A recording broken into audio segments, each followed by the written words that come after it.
June 9th, 2024. Grizzly bear attacks church picnic, leaves 2 dead and 6 injured in Montana. The morning sun cast long shadows through the towering ponderosa pines as Father Michael Rodriguez adjusted his collar and surveyed the grounds of Riverside Park, just 17 miles northeast of Helena, Montana. The Lewis and Clark National Forest stretched endlessly beyond the picnic area, its ancient trees whispering secrets that the 62-year-old priest had heard countless times during his 34 years serving St. Peter's Parish. What he couldn't have known as he arranged folding chairs around weathered picnic tables at 6:47 a.m. on that crystalline June morning was that deep within those shadows, a 730-pound male grizzly bear had been watching the preparation activities for over 2 hours.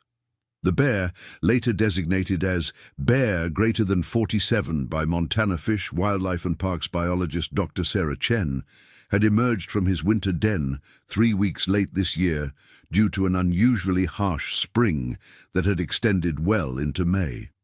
The delayed emergence meant his normal food sources, the glacier lily bulbs, spring beauty, and early season grasses that typically sustained him during the post-hibernation period, had already been consumed by other bears or had progressed beyond their nutritional peak. His stomach, contracted from months of dormancy, gnawed at him with a hunger that bordered on desperation. The distinctive, white-tipped fur across his massive shoulders caught the early morning light as he shifted position behind a cluster of deadfall timber approximately 400 yards upwind from the picnic site. Mary Catherine Stevens had risen at 4:30 that morning, her arthritic hands already working through the familiar routine of preparing her legendary potato salad, the same recipe her grandmother had brought from County Cork in 1887. At 52, Mary had been the unofficial coordinator of St.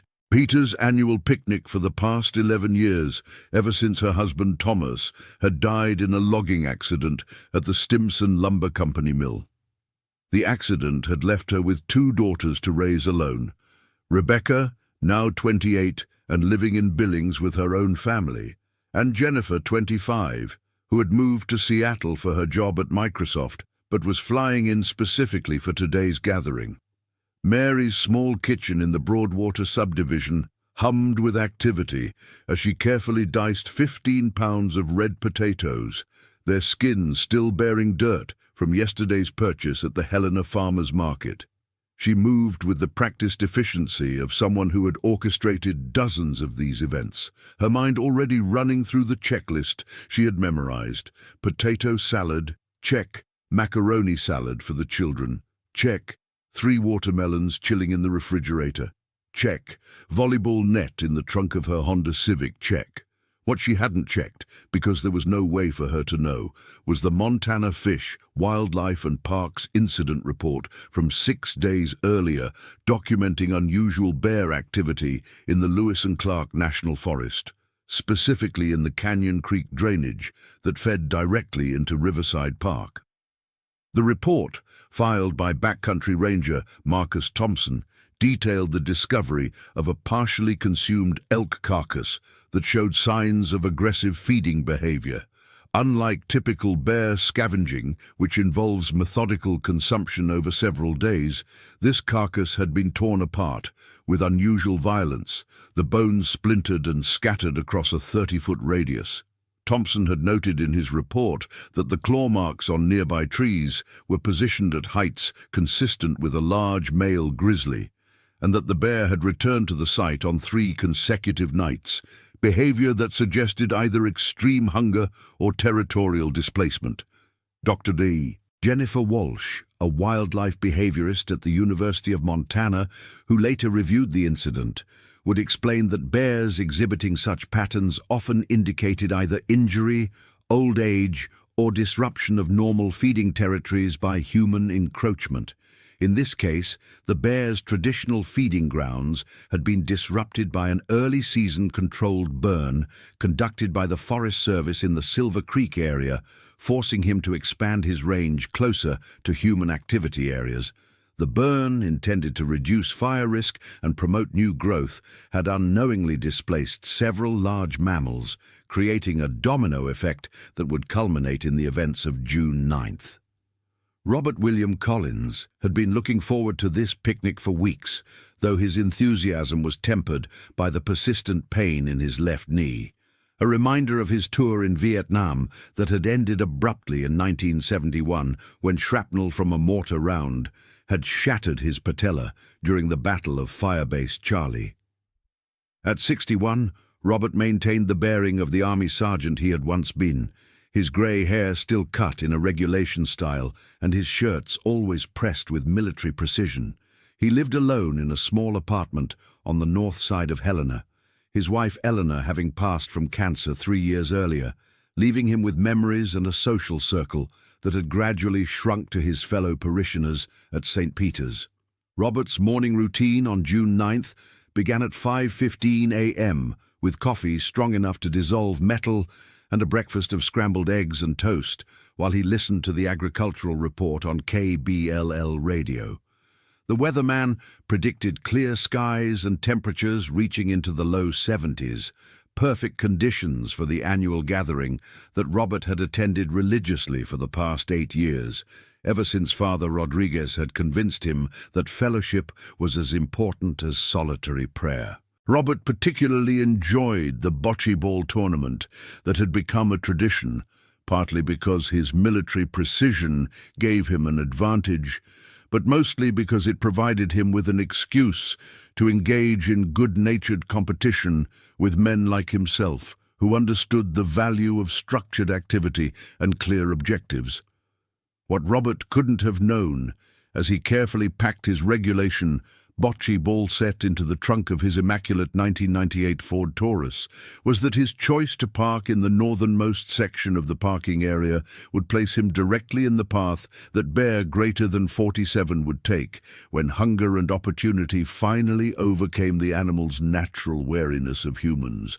The parking spot, shaded by a massive cottonwood tree and offering easy access to the bocce court, would prove to be the worst possible location when chaos erupted 4 hours and 23 minutes later. Susan Elizabeth Martinez had been awake since 3 a.m., but not by choice. Her 6-month-old son, Diego, had been teething for the past week, and sleep had become a precious commodity in the Martinez household. At 31, Susan juggled her role as a new mother with her job as a registered nurse at St. Peter's Hospital, where she worked the night shift in the emergency department. She had specifically requested the day off for the parish picnic, her first social outing since Diego's birth, and she was determined to enjoy it despite her exhaustion. Susan's husband, Carlos, a heavy equipment operator for the Montana Department of Transportation, had been skeptical about bringing a 6-month-old to an outdoor gathering. His concerns weren't about bears. Like most Helena residents, he was aware of their presence, but considered encounters unlikely in such a populated area. Instead, he worried about Diego's exposure to sun and insects and whether Susan was ready for the physical demands of a full day outdoors so soon after childbearing. Their discussion the night before had been good-natured but persistent, with Susan ultimately prevailing by pointing out that Father Rodriguez had specifically mentioned how much the parish community wanted to meet their newest member. The baby's carrier, a bright blue model that Carlos had researched extensively before purchasing, sat ready by the front door of their duplex on Helena's south side.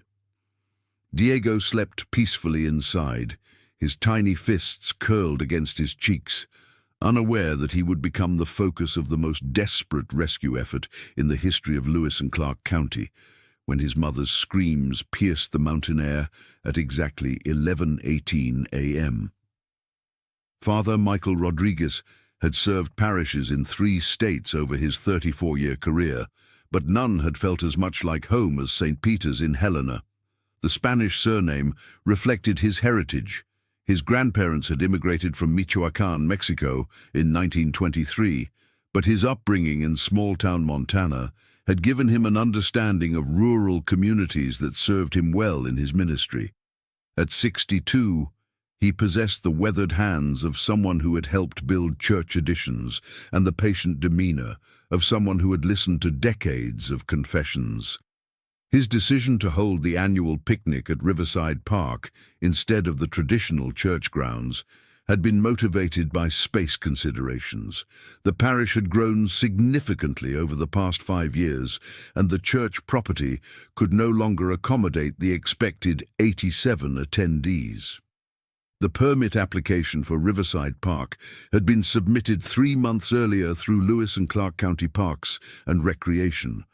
The application process required acknowledgement of standard warnings about wildlife in the area, but these were boilerplate notifications that mentioned the remote possibility of bear encounters in the same paragraph as reminders about proper waste disposal and prohibitions against glass containers. Father Rodriguez had attended a brief orientation session where county officials emphasized the importance of cleaning up food debris and securing trash in bear-proof containers, but the presentation had been perfunctory, delivered by a summer intern who read from a prepared script and seemed more concerned about scheduling conflicts than safety protocols.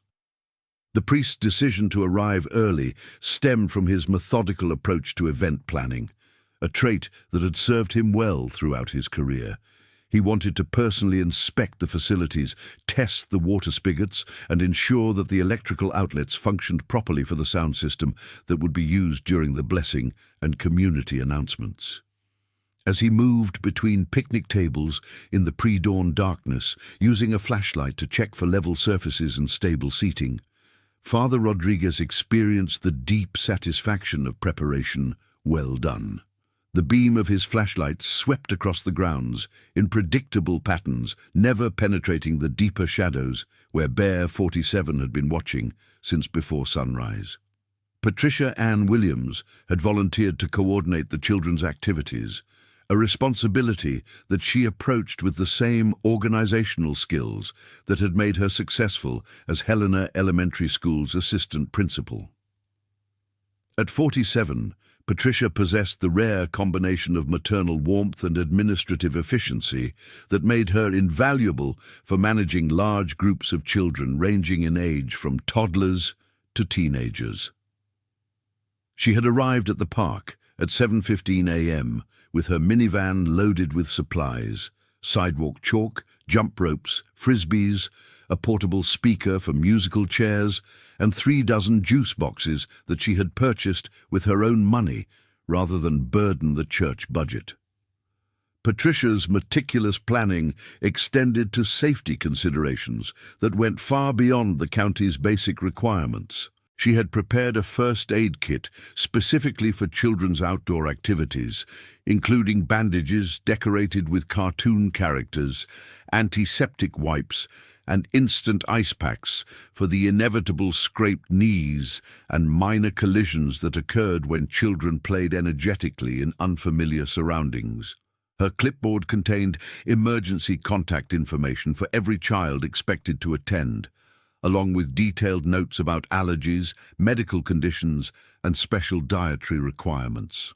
What Patricia couldn't have anticipated, despite her thorough preparation, was that her decision to organize activities in the meadow area adjacent to the main picnic site would place the children in the most exposed position when Bear greater than 47 finally emerged from the forest. The meadow, with its soft grass and open space perfect for games, lay directly between the bear's position in the timber and the scent trail of cooking food that would draw him toward the gathering. Patricia's organizational skills and protective instincts would prove crucial in the coming hours, but they would be tested in ways that no amount of planning could have prepared her for. Thomas James McKenna had been looking forward to this picnic as a rare opportunity to relax without the constant pressure of his job as a Helena firefighter. At 38, Thomas had 14 years of experience with Helena Fire Rescue, including specialized training in wilderness search and rescue that had taken him into remote areas of the Lewis and Clark National Forest on dozens of occasions. His familiarity with bear country was extensive. He had participated in several bear awareness training sessions and had encountered black bears twice during rescue operations, though never a grizzly at close range. Thomas's wife, Angela, had been battling breast cancer for the past 8 months, and her treatment schedule at the Shodare Cancer Center had limited their social activities significantly. Her oncologist had finally cleared her for outdoor activities the previous week, contingent on limiting sun exposure and staying well hydrated, and both Thomas and Angela saw the picnic as a milestone in her recovery process. They had planned to stay for only a few hours, long enough for Angela to visit with friends she hadn't seen since her diagnosis, but their intention to leave early would be derailed by circumstances beyond anyone's control. Thomas had packed his off-duty equipment out of habit, a small medical kit, a multi-tool, and a handheld radio that could access emergency frequencies. As a first responder, he maintained situational awareness even during personal time, a trait that his colleagues sometimes teased him about, but that would prove invaluable when ordinary people needed someone with crisis management experience. His radio, sitting in the cab of his pickup truck parked near the volleyball court, would become the primary communication link between the park and emergency services when cellular towers became overwhelmed by simultaneous emergency calls. Dr. Sarah Chen had been studying grizzly bear behavior in Montana for 12 years, but her expertise was academic rather than practical. At 34, she had published extensively on bear population dynamics and habitat requirements, but her fieldwork typically involved analyzing hair samples and tracking collar data, rather than direct observation of bear behavior. Her office at Montana Fish, Wildlife and Parks in Helena contained detailed maps marking every documented bear sighting in the region over the past 5 years, including several reports from the Canyon Creek drainage that fed into Riverside Park.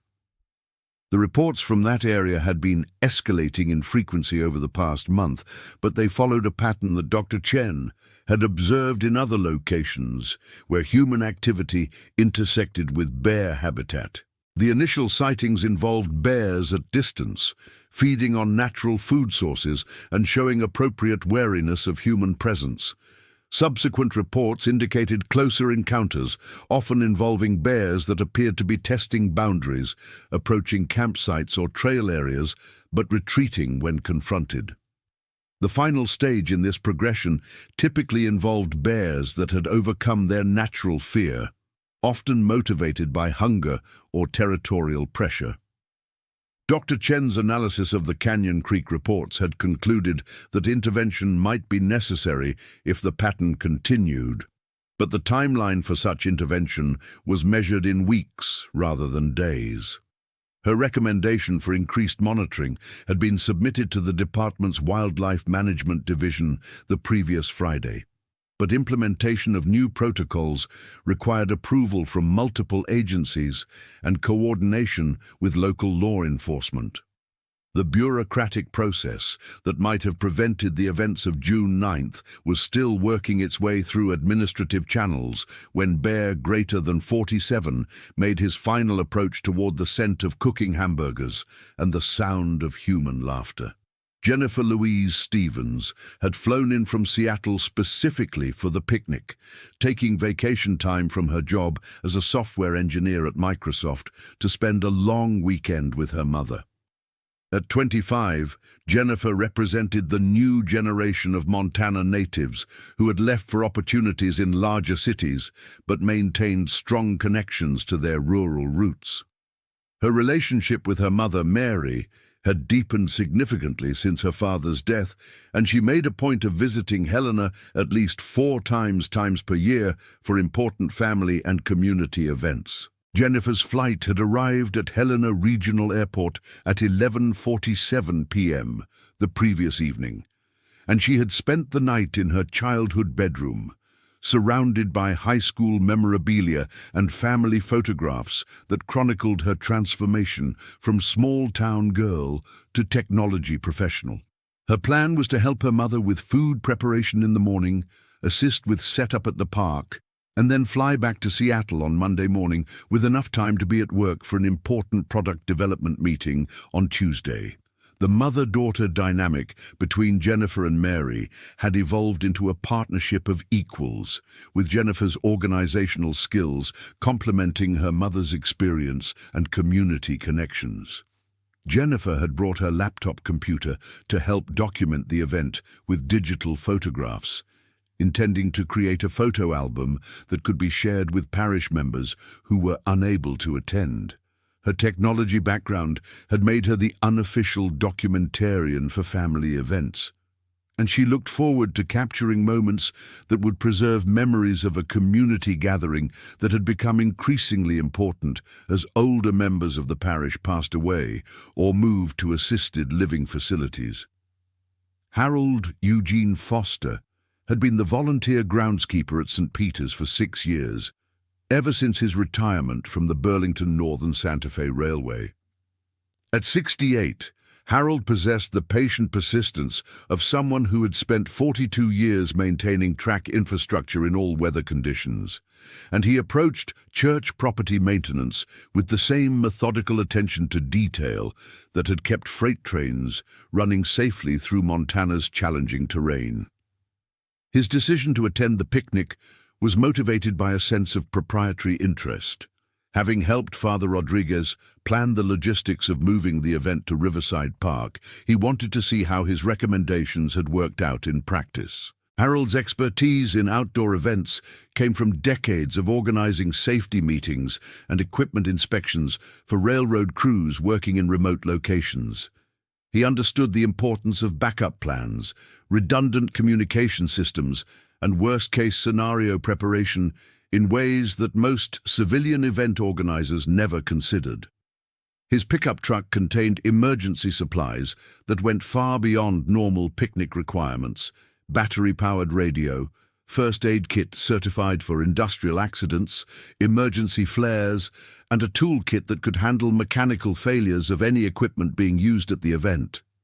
The irony that would haunt Harold for years afterward was that his extensive preparation for mechanical failures and weather emergencies had not included consideration of wildlife encounters. Like most local residents, he was aware that bears occasionally wandered through the area, but his mental framework for emergency planning focused on problems that could be solved with tools and preparation rather than threats that required immediate life-or-death decision-making. His railroad training had emphasized systematic responses to predictable problems, but nothing in his experience had prepared him for the moment when systematic thinking would be overwhelmed by the need for instant action. Rebecca Marie Stevens Coleman had driven down from Billings with her husband David and their 8-year-old son Michael, making the 2-hour trip specifically to attend her mother's picnic and to allow Michael to meet some of his extended church family.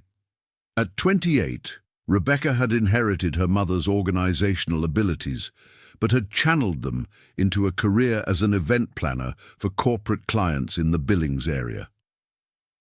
Her professional experience with large gatherings had given her an appreciation for the complexity involved in coordinating even seemingly simple events like church picnics. Rebecca's relationship with her mother had strengthened considerably since her father's death, but it was complicated by her mother's tendency to take on too much responsibility and her own desire to help without overstepping boundaries.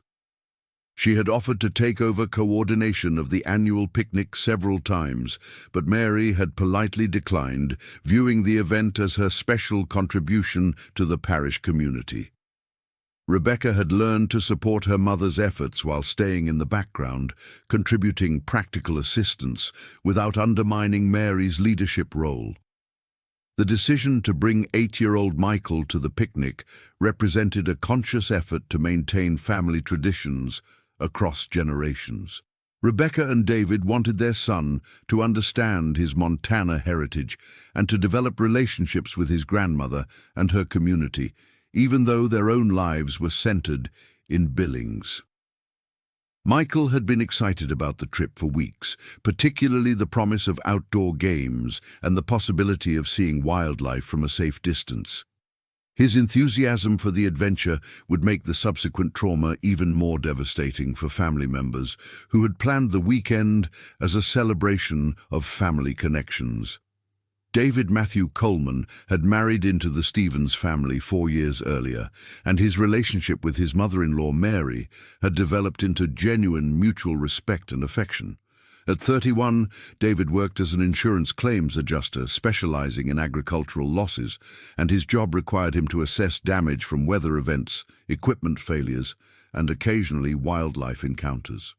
His professional experience had given him a realistic understanding of rural risks, but his knowledge was primarily focused on property damage rather than personal safety situations. David's background in assessing wildlife damage claims had made him more aware than most urban residents of the potential for bear encounters, but his understanding was statistical rather than visceral.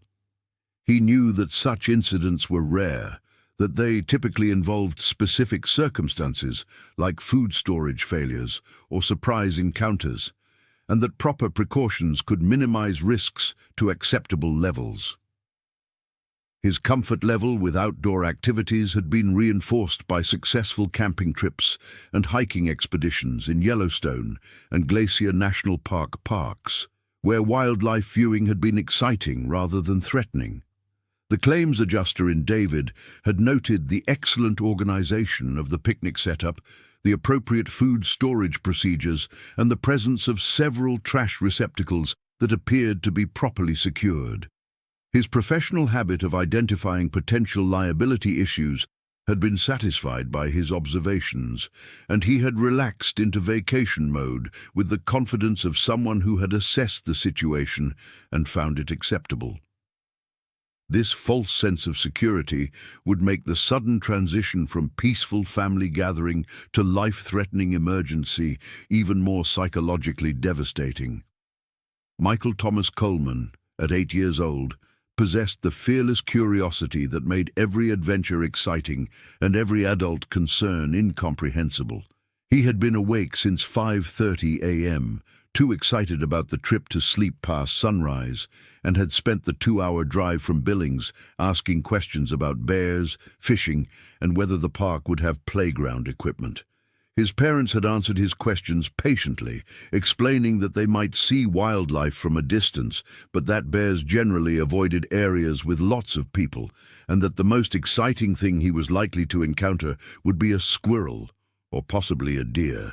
Michael's excitement about meeting his grandmother's friends and participating in organized games had been building for weeks, fueled by his mother's stories about her own childhood experiences at church events and his grandmother's promises of special treats and activities planned specifically for the children who would be attending. His backpack contained treasures that he planned to share: a collection of interesting rocks from their backyard in Billings, a small notebook for recording wildlife observations, and a disposable camera that his father had bought specifically for the trip. The 8-year-old's mental framework for adventure was built around exploration, discovery, and the assumption that adults could handle any problems that might arise. His trust in the protective abilities of the adults around him was complete and unquestioned, making him particularly vulnerable to the psychological trauma that would result when that protection proved inadequate. The contradiction between his excited anticipation and the horror that was approaching would create lasting emotional damage that would require years of professional counseling to address. Dr. Maria Elena Vasquez had been looking forward to the picnic as a rare opportunity to socialize with community members outside of her professional role as Helena's only pediatrician. At 43, she had moved to Helena 8 years earlier to fill a critical shortage of children's medical specialists, and her practice had grown steadily as families appreciated her bilingual capabilities and her patient-centered approach to healthcare. Her decision to attend the picnic reflected her commitment to community involvement and her desire to build relationships with families outside of clinical settings. Dr. Vasquez's medical background had made her acutely aware of outdoor safety issues, and she had packed a comprehensive medical kit that went far beyond basic first aid supplies. Her bag contained prescription medications for severe allergic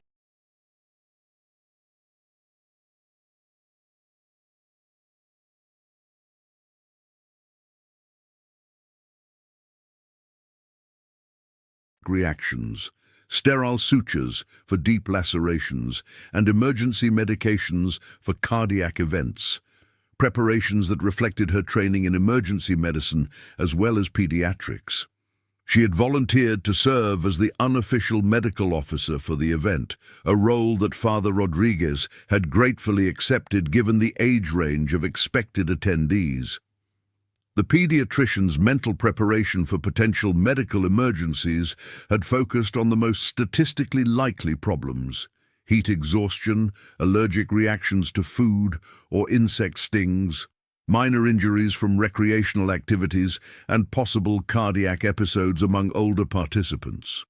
Her experience treating children injured in outdoor accidents had given her confidence in her ability to stabilize patients and coordinate with emergency services when necessary. Nothing in her medical training, however, had prepared her for the massive trauma injuries that would soon test her skills in ways that textbooks and residency programs could never simulate. James Patrick O'Brien had been working as a wilderness guide in Montana for 15 years, and his expertise in backcountry safety had made him a valuable resource for parish members planning camping trips and hiking expeditions. At 41, James possessed the weather-beaten appearance and quiet confidence of someone who had spent thousands of hours in remote locations, and his knowledge of wildlife behavior was both extensive and practical. His decision to attend the picnic was partly social and partly professional. Several parish families had consulted him about upcoming summer adventures, and he welcomed the opportunity to offer advice in a relaxed setting. James's experience with bears was more extensive than anyone else at the gathering, including encounters with both black bears and grizzlies during his guiding activities. He had been charged by a black bear on 2 occasions and had observed grizzly behavior at close range dozens of times, always in contexts where proper precautions and situational awareness had prevented dangerous situations from developing. His understanding of bear behavior patterns, feeding habits, and territorial responses was grounded in direct observation rather than academic study. The Wilderness Guide's assessment of Riverside Park as a potential bear encounter location had been cautiously optimistic.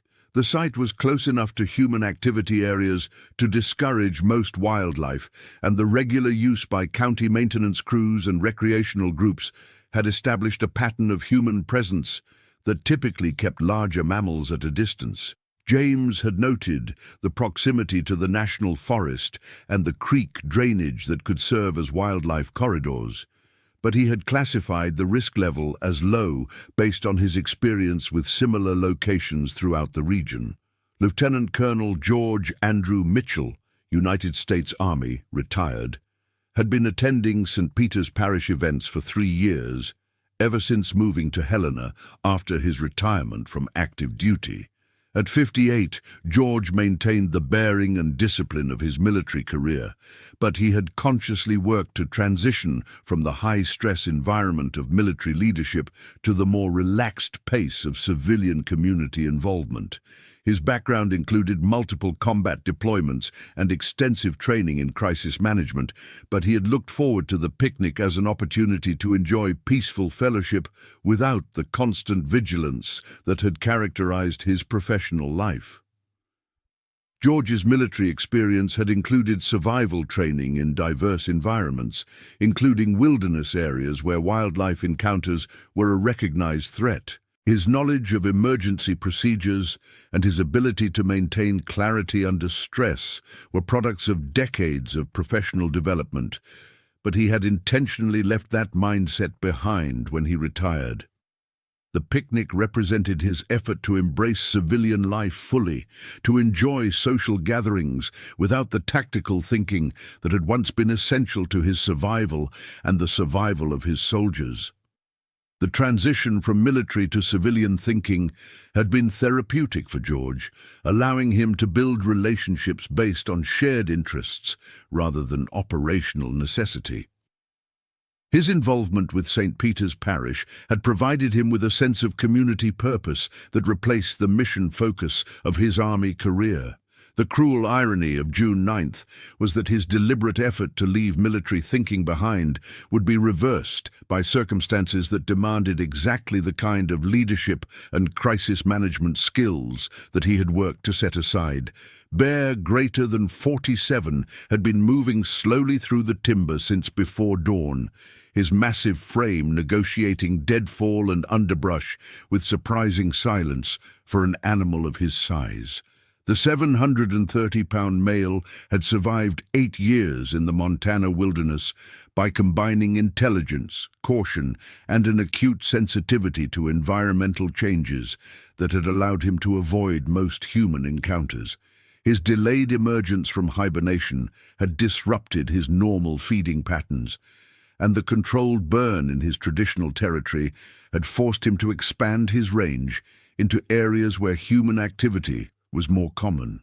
The bear's approach to Riverside Park was not random, but followed established wildlife corridors that had been used by large mammals for decades. The creek drainage provided water access and natural cover, while the open meadows adjacent to the park offered potential foraging opportunities that had become increasingly important as his hunger intensified. His movement pattern over the previous 3 days had brought him progressively closer to human activity areas, as natural food sources proved insufficient to meet his post-hibernation nutritional needs. Wildlife biologist Dr. Sarah Chen would later analyze the bear's behavior pattern as a textbook example of human-wildlife conflict escalation. The combination of habitat disruption, delayed seasonal emergence, and inadequate natural food sources had created a perfect storm of conditions that pushed a normally reclusive animal into increasingly desperate circumstances. The bear's decision to approach the picnic area represented the final stage in a progression that had begun weeks earlier with the failure of his normal food sources to meet his recovery needs.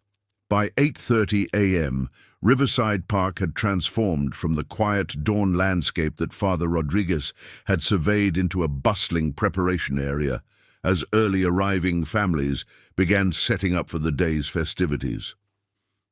Mary Stevens had arrived at 7:45 with her car loaded with food contributions, and her potato salad had already been transferred to the refrigerated storage that the county provided for large events. The familiar ritual of unloading folding chairs, setting up portable canopies, and claiming preferred table locations had begun with the practiced efficiency of people who had participated in similar gatherings many times before. The weather conditions were ideal for outdoor activities, with clear skies, light winds, and temperatures in the mid-60s that would climb gradually throughout the morning. The National Weather Service forecast called for partly cloudy skies by afternoon, with temperatures reaching the low 70s. Perfect conditions for the volleyball tournament and children's games that Patricia Williams was organizing in the meadow area. A gentle breeze from the southwest carried the scent of pine trees and the sound of Canyon Creek, creating the peaceful mountain atmosphere that made Riverside Park such a popular location for community events. Father Rodriguez had completed his setup checklist by 8:15 and was greeting early arrivals with the warm enthusiasm that characterized his approach to parish leadership. His portable sound system had been tested successfully, and he had confirmed that electrical power was available for the coffee urns and warming trays that would be needed throughout the day. The priest's satisfaction with the logistical arrangements was evident in his relaxed demeanor and his genuine pleasure at seeing parishioners arrive with their families and friends. Harold Foster had arrived at 8 a.m. and had immediately begun his own inspection routine, checking that tables were level, that trash receptacles were properly positioned, and that the volleyball net was correctly tensioned. His railroad background had instilled a habit of systematic verification that extended to every aspect of event preparation, and his approval of the setup arrangements was based on decades of experience with outdoor activities in challenging environments. Harold's confidence in the day's prospects was reinforced by the excellent weather and the enthusiasm of arriving families. Patricia Williams had begun organizing her activity supplies in the meadow area, spreading equipment across several picnic tables and creating stations for different age groups. Her experience as an assistant principal had taught her that successful children's activities required careful preparation and clear organization, and she had arrived early enough to complete her setup before the first families with children appeared. The meadow area offered ideal conditions for outdoor games, with soft grass that would cushion falls and open space that allowed for energetic activities without interference with food preparation or adult conversations. Thomas McKenna had arrived with Angela at 8:45, and his trained eye had automatically surveyed the gathering for potential safety issues. His assessment had been positive. The site offered good visibility, multiple exit routes, and sufficient space to accommodate the expected attendance without overcrowding. As a firefighter and search and rescue specialist, Thomas understood the importance of situational awareness, but his evaluation had focused on typical outdoor event risks rather than wildlife encounters. His off-duty radio remained in his truck, available but not actively monitored, as he focused on enjoying rare leisure time with his recovering wife. Dr. Maria Vasquez had claimed a central table for her medical supplies, positioning herself where she would be easily accessible if needed, but not conspicuous enough to create anxiety among other attendees. Her medical kit had been organized for quick access, with the most commonly needed supplies readily available and emergency medications secured but accessible. The pediatrician's calm confidence had been reassuring to parents of young children, and several families had already confirmed her presence as their designated medical contact for the day.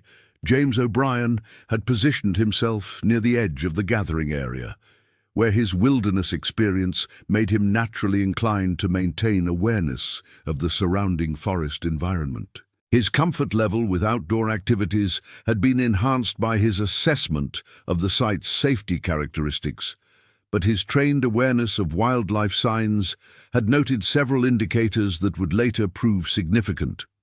Deer tracks in the soft soil near the creek, scattered droppings that suggested recent animal activity, and subtle disturbances in the vegetation that indicated large mammals had passed through the area within the past few days. By 9:15 a.m., approximately 40 people had arrived at Riverside Park, and the early morning set-up phase had transitioned into the social gathering that everyone had anticipated. Children had begun exploring the playground equipment, while adults engaged in conversation and food preparation, creating the comfortable atmosphere of community fellowship that had motivated Father Rodriguez to organize the event. The sounds of laughter, conversation, and children playing had replaced the quiet morning bird songs, establishing a pattern of human activity that would normally discourage wildlife from approaching the area. Bear, greater than 47, had moved to within 200 yards of the park boundary, positioning himself in heavy cover where he could observe the increasing human activity while remaining undetected. The bear's behavior had shifted from exploratory movement to focused stalking, as the scent of cooking food and the sounds of human activity triggered feeding responses that overcame his natural wariness. His approach pattern followed established game trails that provided cover while offering multiple escape routes, demonstrating the intelligence and caution that had allowed him to survive in human-adjacent territories.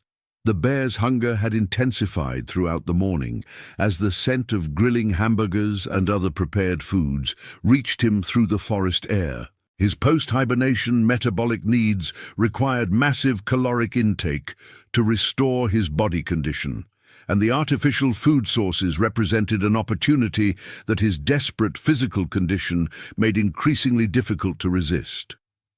The combination of hunger, opportunity, and the breakdown of natural food sources had created conditions that wildlife experts recognized as extremely dangerous, though the people enjoying their peaceful gathering had no way to recognize the approaching threat.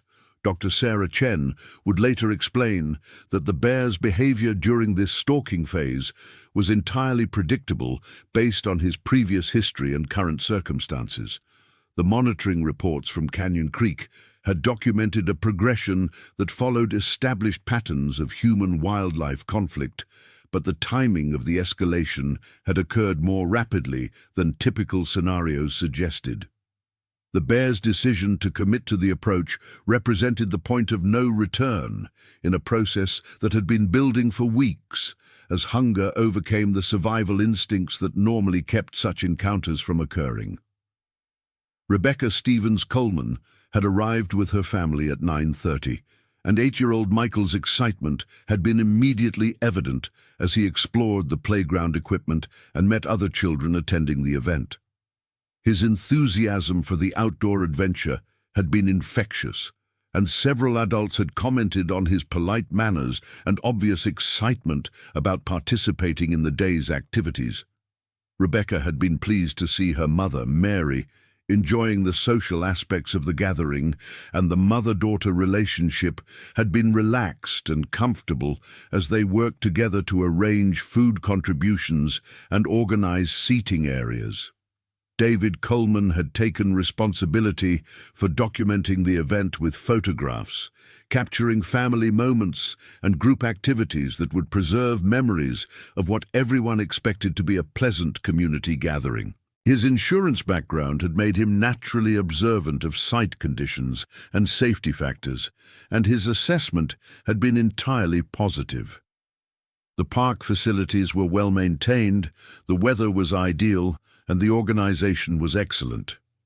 His comfort level with the outdoor setting had been reinforced by the presence of several people with outdoor experience, including wilderness guide James O'Brien and firefighter Thomas McKenna. Michael Coleman had quickly established himself as one of the leaders among the children attending the event, organizing impromptu games and encouraging younger children to participate in activities. His natural leadership abilities and genuine enthusiasm for outdoor adventures had made him popular with both children and adults, and Patricia Williams had identified him as someone who could help coordinate group activities when the formal games began. The 8-year-old's confidence and excitement had embodied the spirit of family adventure that had motivated his parents to make the trip from Billings. Jennifer Stevens had been documenting the event with digital photography, capturing moments that reflected the strong community bonds that characterize St. Peter's Parish. Her technology background had enabled her to organize group photos efficiently, and she had been pleased with her mother's obvious enjoyment of the gathering. The mother-daughter partnership that had developed since her father's death had been evident in their comfortable collaboration on food service and event coordination, creating memories that Jennifer planned to cherish during her return to Seattle. By 10 a.m., the gathering had reached its anticipated momentum, with approximately 60 people engaged in various activities across the park site. The volleyball tournament had begun with enthusiastic but amateur competition between family teams, while children engaged in organized games supervised by Patricia Williams in the meadow area. Food preparation was proceeding on schedule, with grilling activities generating the aromatic smoke that would soon attract unwanted attention from the forest beyond the park boundaries. Father Rodriguez had been circulating among the groups, engaging in conversation and ensuring that new arrivals felt welcomed into the community gathering. His satisfaction with the event's progress had been evident in his relaxed demeanor and genuine pleasure at seeing parishioners enjoying fellowship in the beautiful outdoor setting. The priest's decision to hold the event at Riverside Park had proven successful beyond his expectations, with families expressing appreciation for the change of venue and the opportunities it provided for outdoor activities. The social dynamics of the gathering had settled into comfortable patterns, with various age groups engaged in activities appropriate to their interests and energy levels. Older adults had claimed shaded seating areas where conversation could continue without interference from more energetic activities, while teenagers had gravitated toward the volleyball court, and younger children had focused on the playground equipment and organized games. The natural segregation by age and activity preference had created multiple centers of engagement that allowed everyone to participate at their comfort level. Dr. Maria Vasquez had been enjoying the rare opportunity to socialize with families outside of her professional role, engaging in conversations about community issues and family activities rather than medical concerns. Her presence had been reassuring to parents, but her medical expertise had not been needed for anything more serious than applying bandages to minor scrapes and providing advice about sun protection. The pediatrician's relaxed engagement with the social aspects of the gathering had reflected her confidence that the day would proceed without significant medical incidents. James O'Brien had been sharing stories about upcoming wilderness opportunities with several families planning summer camping trips, offering advice about equipment, safety procedures, and recommended locations for family-friendly outdoor adventures.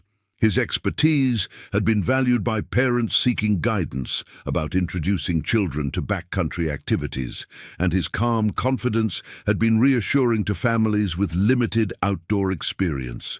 The wilderness guide's comfort with the park setting had been based on his assessment that wildlife encounters were unlikely given the level of human activity and the proximity to developed areas. Bear greater than 47 had continued his approach throughout the morning, moving systematically closer to the park boundary while maintaining concealment in the heavy timber that bordered the meadow area. His stalking behavior had become increasingly focused as the scent of cooking food intensified, and his hunger responded to the promise of easily accessible calories. The bear's movement pattern had brought him to within 50 yards of the children's activity area, where Patricia Williams was organizing games for the youngest attendees, while their parents focused on food preparation and social conversation. The bear's position in the timber had provided him with clear observation of human activity patterns, allowing him to assess threat levels and identify opportunities for approaching the food sources that his desperate hunger demanded. His intelligence and experience had enabled him to recognize that the humans were engaged in activities that reduced their awareness of their surroundings, creating conditions that would allow him to advance closer before being detected. The breakdown of his normal caution represented the final stage in a process that had been building since his delayed emergence from hibernation. Wildlife experts would later analyze the bear's approach strategy as a demonstration of the sophisticated intelligence that had enabled him to survive 8 years in territories adjacent to human activity. His ability to use terrain features for concealment while maintaining observation of potential threats showed adaptive learning that was characteristic of large male grizzlies. The tragedy of the situation was that his intelligence and caution, normally assets for survival, had been overcome by physiological needs that made the risk of human contact seem acceptable compared to the certainty of continued starvation.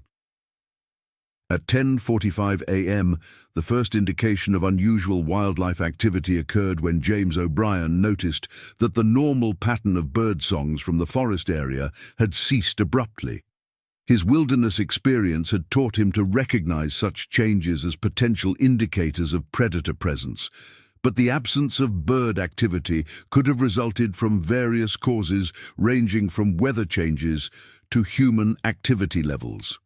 The guide's training had made him alert to environmental changes, but the shift was subtle enough that it did not immediately suggest an imminent threat requiring emergency action. James had been engaged in conversation with Harold Foster about maintenance requirements for outdoor equipment when the change in ambient forest sounds caught his attention. His mention of the observation to Harold had been casual rather than alarmed, reflecting his assessment that the change was worth noting but not necessarily threatening. Harold's railroad experience had given him similar awareness of environmental indicators, but his expertise was focused on mechanical rather than biological systems, and he had not immediately recognized the significance of James's observation.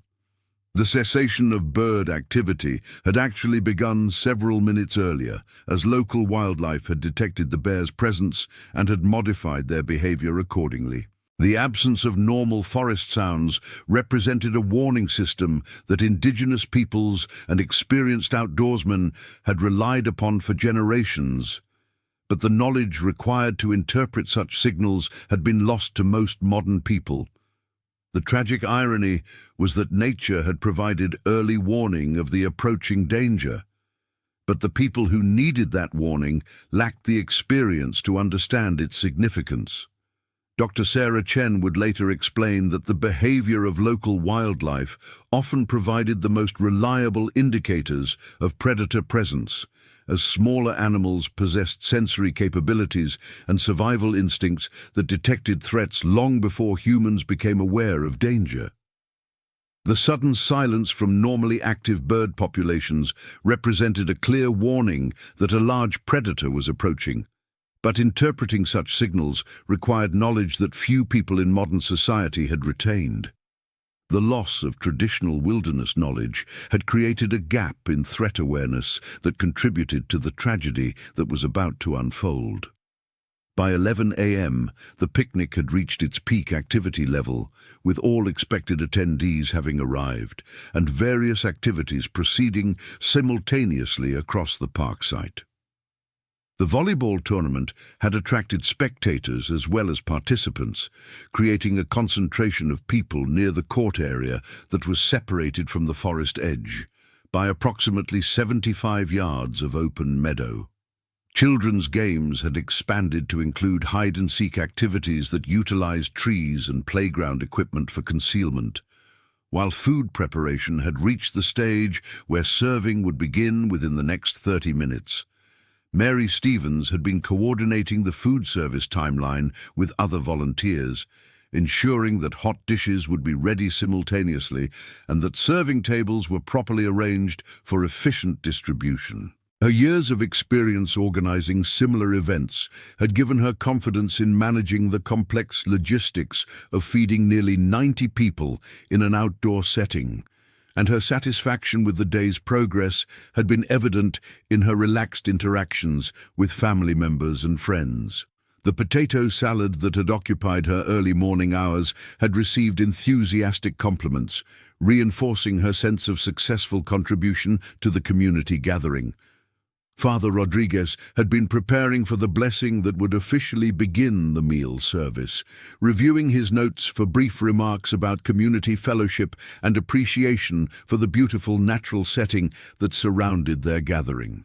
His theological training had included reflection on the relationship between spiritual life and natural environments, and he had planned comments that would acknowledge both the divine creativity evident in the Montana landscape and the human stewardship responsibilities that came with enjoying such gifts. Thomas McKenna had been helping with volleyball court maintenance, using his practical skills to adjust the net tension and ensure that the playing surface was safe for continued competition. His wife Angela had been enjoying conversations with friends she had not seen since beginning cancer treatment, and their shared satisfaction with her recovery progress had created a celebratory atmosphere that extended to their interactions with other families. The firefighter's professional awareness of safety issues had been satisfied by his assessment of site conditions, and he had relaxed into genuine leisure mode for the first time in months. Patricia Williams had been organizing the transition from free play activities to more structured games that would include all children in age-appropriate competition. Her experience with group management had enabled her to maintain engagement while preventing conflicts between different age groups, and her success in creating inclusive activities had been appreciated by parents who were able to enjoy adult conversation while knowing their children were safely occupied. The assistant principal's natural authority had been effective in managing energy levels while maintaining the fun atmosphere that made outdoor activities memorable for children. Bear greater than 47 had moved to his final concealment position, approximately 30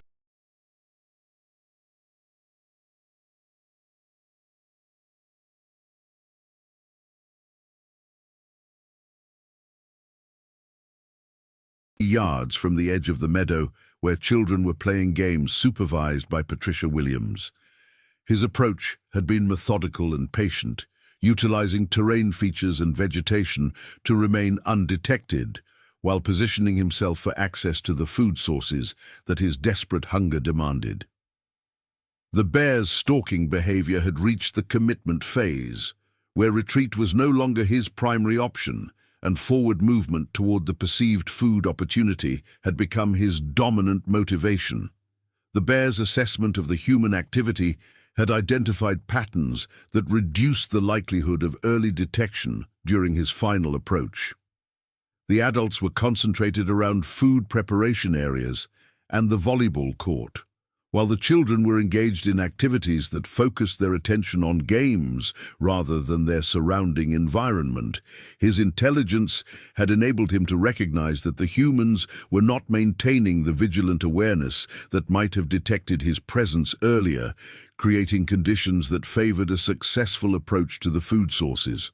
Wildlife behaviorists would later note that the bear's stalking pattern demonstrated the sophisticated intelligence that characterized large male grizzlies, as he had correctly assessed human behavior patterns and had exploited weaknesses in their situational awareness. His ability to remain undetected while approaching so close to human activity required not only physical stealth but also behavioral intelligence that allowed him to predict human reactions and time his movements accordingly.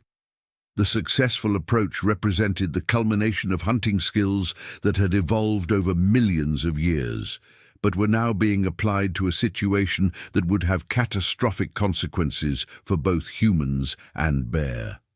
At 11:15 a.m., James O'Brien's wilderness training finally provided him with enough environmental cues to recognize that a large predator was in the immediate area. The continued absence of bird sounds, combined with subtle changes in the behavior of several squirrels and chipmunks that had been active earlier, created a pattern that his experience identified as indicating immediate danger. His recognition of the threat occurred with shocking suddenness, as multiple environmental indicators suddenly coalesced into unmistakable evidence that something was seriously wrong with the peaceful scene around him. James's immediate reaction was to scan the forest edge systematically, looking for visual confirmation of the threat that his environmental awareness had detected. His movement toward a position with better visibility of the timberline was casual enough to avoid alarming other attendees, but urgent enough to reflect his growing certainty that danger was approaching. The wilderness guide's expertise had finally provided him with clear threat assessment, but his recognition had come too late to implement preventive measures that might have avoided the coming tragedy. The guide's training had taught him that large predators typically approached feeding opportunities from downwind positions that allowed them to monitor human activity while remaining undetected. His systematic scan of the forest edge focused on areas that provided optimal concealment, combined with access routes toward the food preparation areas where aromatic smoke had been providing olfactory advertising of available calories. James's growing alarm was based on his understanding that predators capable of successful stalking were likely to be desperate enough to accept significant risks in pursuit of food opportunities. At 11:17 a.m., James O'Brien achieved visual contact with Bear greater than 47, observing the massive animal positioned in heavy timber approximately 30 yards from the meadow where children were playing. The bear's size and posture immediately communicated the severity of the threat, as his body language indicated focused attention on the human activity rather than the cautious curiosity that characterized most wildlife encounters. James's recognition that a grizzly bear had successfully stalked within attack range of the gathering created an instant assessment that immediate evacuation was the only option for preventing casualties. James's shout of "Bear! Everyone to the cars now!" shattered the peaceful atmosphere of the picnic with the urgency of someone whose experience provided immediate recognition of mortal danger. His command voice, developed through years of guiding groups in emergency situations, carried across the park with authority that demanded immediate compliance rather than questioning or discussion. The guide's wilderness training had taught him that successful emergency management required clear, unambiguous commands that motivated instant action rather than deliberation. The initial human response to James's warning varied dramatically based on individual experience and psychological preparation for emergency situations. Some attendees, particularly those with military or first responder backgrounds, immediately began moving toward vehicles with the urgency that the warning demanded. Others, lacking experience with genuine emergencies, hesitated or looked around for confirmation before beginning to respond. The variation in response times would prove critical as events developed with the shocking speed that characterized wildlife encounters. Patricia Williams's response to the bear warning demonstrated the crisis management skills that had made her effective as an assistant principal, as she immediately began organizing the evacuation of children from the meadow area with calm authority that prevented panic while communicating urgency. Her ability to maintain control while moving quickly had been developed through years of managing emergency drills and actual crisis situations in school settings, and her effectiveness in moving children towards safety represented the difference between organized evacuation and chaotic flight that could have resulted in additional casualties. Bear greater than 47's response to the human shouts and sudden movement was to abandon stealth and commit to direct approach toward the food sources that had motivated his stalking behavior. The bear's decision to advance rather than retreat reflected the combination of hunger and territorial confidence that had brought him to this point, as his assessment of the situation indicated that the humans were fleeing rather than presenting organized resistance. His movement from concealment to open ground occurred with the shocking speed that few people anticipated from such a large animal. The bear's charge toward the picnic area covered the 30 yards from forest edge to human activity in approximately 6 seconds, a speed that eliminated any possibility of organized resistance or coordinated evacuation. His massive frame moved with the surprising agility that characterized grizzly bears in pursuit of food opportunities, and his focused determination to reach the cooking areas demonstrated the single-minded intensity that made such encounters so dangerous. The transition from peaceful family gathering to life-threatening emergency occurred with traumatic suddenness that overwhelmed the psychological preparation of everyone present. Mary Stevens had been arranging serving dishes when James's warning reached her, and her initial reaction was confusion rather than immediate flight. Her mind struggled to process the contradiction between the peaceful community gathering she had organized and the mortal danger that the warning indicated. The delay in her response reflected the psychological difficulty of accepting that a situation could change from completely safe to life-threatening in a matter of seconds, a cognitive challenge that affected many people present during the crucial first moments of the emergency. Mary's confusion ended abruptly when Bear greater than 47 emerged from the timber and began his charge toward the picnic area, his massive size and obvious predatory intent creating immediate visual confirmation of the threat that James's warning had communicated.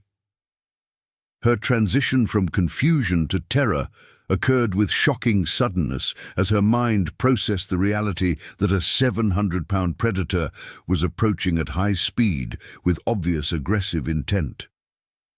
The mother and grandmother's primary thought was the safety of her daughter Jennifer and grandson Michael, who were somewhere in the chaos that had suddenly replaced peaceful fellowship.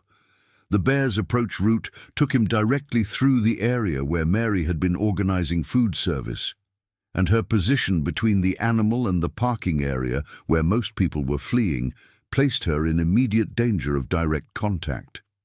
Her attempt to reach safety was hampered by the folding table that she attempted to move aside, causing her to stumble and fall just as the bear reached the food preparation area.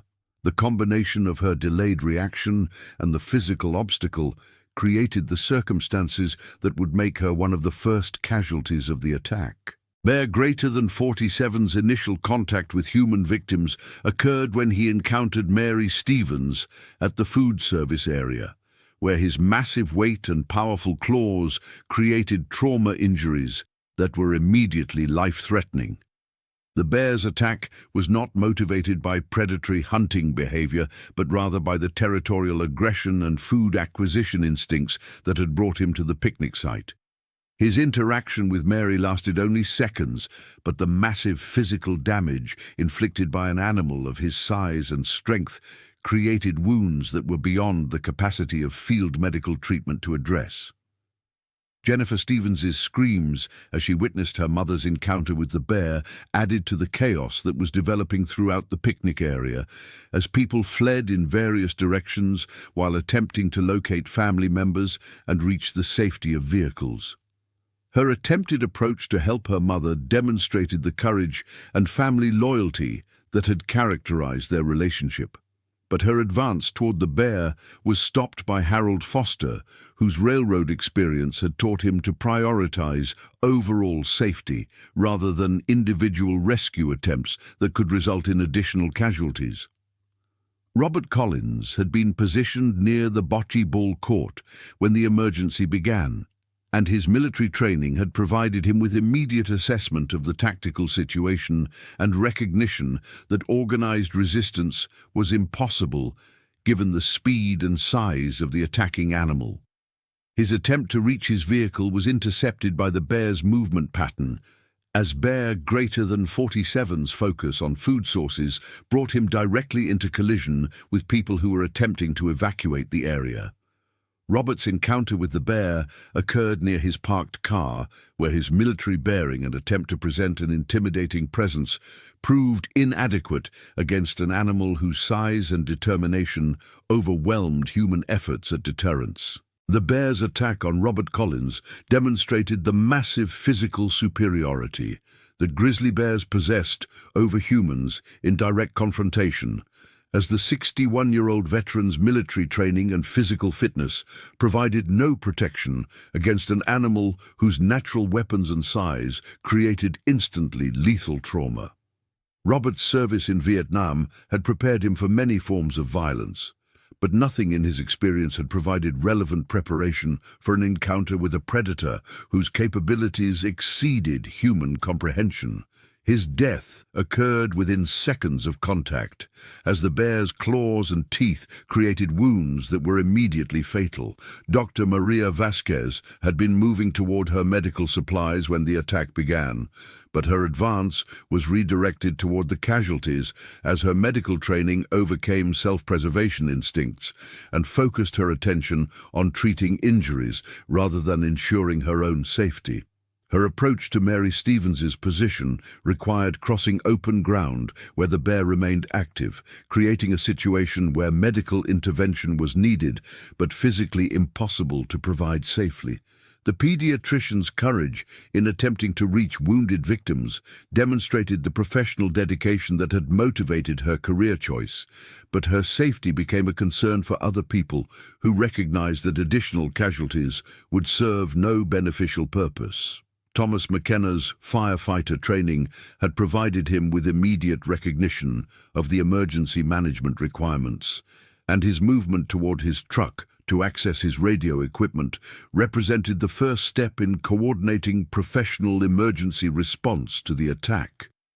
His ability to maintain focus on practical emergency procedures while chaos developed around him demonstrated the crisis management skills that made first responders effective in extreme situations.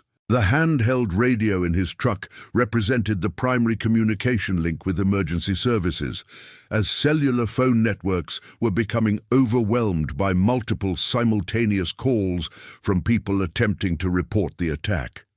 The initial 911 calls from Riverside Park began reaching Lewis and Clark County Emergency Dispatch at 11:19 a.m., with multiple callers providing conflicting information about the nature and scope of the emergency that was developing. The first calls reported a bear attack with multiple injuries, but the specific details provided by traumatized witnesses varied significantly in accuracy and completeness. Emergency dispatcher Linda Martinez recognized the severity of the situation from the emotional state of callers and the consistency of reports about a grizzly bear attack, even though specific details about casualties and current threat levels remained unclear. Emergency Medical Services Coordinator Jack Thompson initiated the response protocol for major trauma incidents, dispatching multiple ambulances and requesting helicopter medical evacuation support from the trauma center in Missoula. The remote location of Riverside Park complicated response planning, as emergency vehicles would require approximately 15 minutes to reach the site over mountain roads that were not designed for high-speed emergency response. The delay between emergency notification and arrival of professional medical assistance created a critical time window during which field treatment by civilians would determine survival outcomes for severely injured victims. Helena Fire Rescue received notification of the bear attack at 11:21 a.m., and Chief Robert Hanson immediately dispatched 2 engines with full rescue crews while coordinating with Montana Fish, Wildlife and Parks for wildlife management support.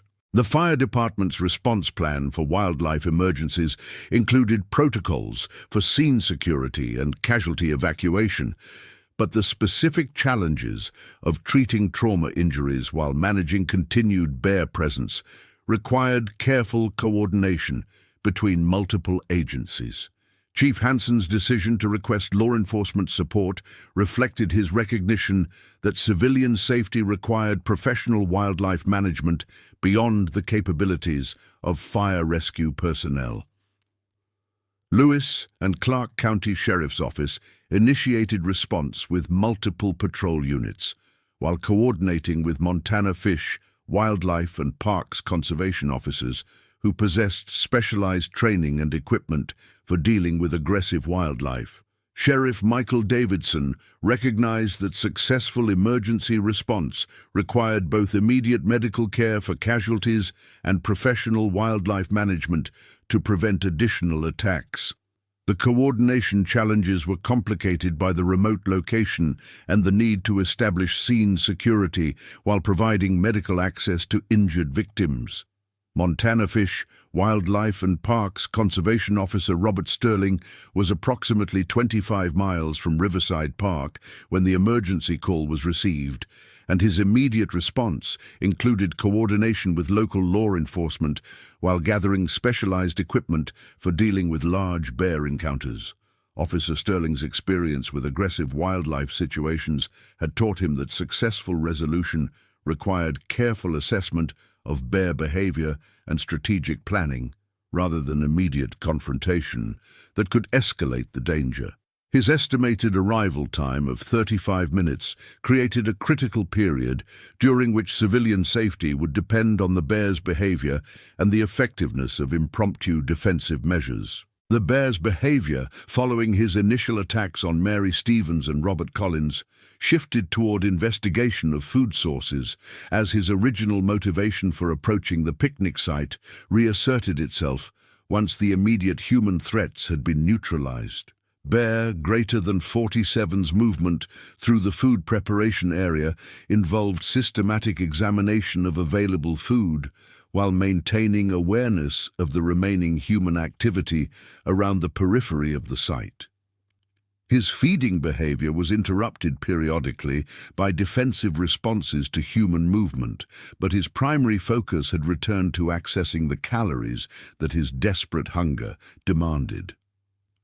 The remaining picnic attendees had established a defensive perimeter around the parking area, using vehicles as barriers between themselves and the bear while attempting to coordinate evacuation of wounded victims. The impromptu organization was led by Lieutenant Colonel George Mitchell, whose military experience provided him with tactical assessment capabilities and crisis leadership skills that were desperately needed in the chaotic situation. George's ability to maintain focus on achievable objectives rather than being overwhelmed by the tragedy provided essential stability during the critical period before professional emergency responders arrived. James O'Brien's wilderness experience had made him the primary source of expertise about bear behavior, and his assessment that the animal was primarily focused on feeding rather than continued attack provided some hope that additional casualties could be avoided if people maintained safe distances and avoided provocative actions. The guide's knowledge of grizzly bear behavior patterns allowed him to predict the animal's movements and recommend defensive strategies that maximize safety while preserving opportunities for medical assistance to wounded victims. Dr. Maria Vasquez had successfully reached Mary Stevens's position during a brief period when the bear was focused on food sources approximately 50 yards away, and her medical assessment immediately confirmed that emergency helicopter evacuation would be required to provide any chance of survival. Mary's injuries were beyond the scope of field medical treatment, but the pediatrician's emergency training enabled her to provide stabilization procedures that might sustain life until professional trauma care could be accessed. Her work under extreme stress conditions demonstrated the medical skills and personal courage that had made her an effective physician in crisis situations. The medical assessment of Robert Collins had confirmed that his injuries were immediately fatal, eliminating any possibility of life-saving intervention regardless of medical expertise or equipment availability. Dr. Vasquez's brief examination had been sufficient to determine that efforts should be focused on Mary Stevens, who remained alive but required immediate access to surgical facilities and blood transfusion capabilities that were only available at major trauma centers. The difficult decision to prioritize care based on survivability rather than attempting impossible rescue efforts demonstrated the harsh realities of battlefield medicine being applied in civilian circumstances. Patricia Williams had successfully evacuated most of the children to the parking area, but 8-year-old Michael Coleman remained unaccounted for in the confusion that had followed the initial bear attack. Michael's parents, Rebecca and David, were frantically searching the area while attempting to coordinate with other adults who were trying to locate missing family members. The child's absence created an additional crisis within the larger emergency, as search efforts were complicated by the bear's continued presence and the need to maintain safe distances from the active threat area. Michael Coleman had initially responded to Patricia Williams's evacuation commands by moving toward the parking area with other children, but his confusion and fear had caused him to seek hiding places rather than continuing toward the designated safety zone. The 8-year-old's decision to hide behind playground equipment had temporarily protected him from the bear's attention, but his concealed position had also prevented adults from locating him during the chaotic evacuation. His parents' desperate search efforts were constrained by the need to avoid provoking additional bear attacks while attempting to cover all possible hiding locations. The search for Michael was complicated by the bear's movement pattern, which brought him periodically into proximity with the playground area where the child was hiding. Bear Greater Than 47's investigation of potential food sources included systematic examination of areas where human scent was concentrated, and his approach to the playground equipment created situations where discovery of the hidden child seemed increasingly likely. The adults' attempts to coordinate search efforts were hampered by the need to maintain visual contact with the bear, while avoiding actions that might redirect his attention toward areas where Michael might be concealed. Emergency medical services crews arrived at Riverside Park at 11:34 a.m., with lead paramedic Sandra Davis immediately assessing the tactical situation and establishing communication with on-scene civilians who could provide information about casualty locations and bear behavior. The EMS response team included advanced life support capabilities and coordination procedures with helicopter medical evacuation, but their ability to access injured victims depended on establishing safe corridors that would not provoke additional bear attacks. Sandra's assessment of the situation confirmed that successful medical intervention would require coordination with wildlife management personnel who could control or relocate the bear. The helicopter medical evacuation request had been approved by the trauma center in Missoula, with Life Flight Air Medical Crew initiating response procedures that would bring advanced trauma care capabilities to the remote location.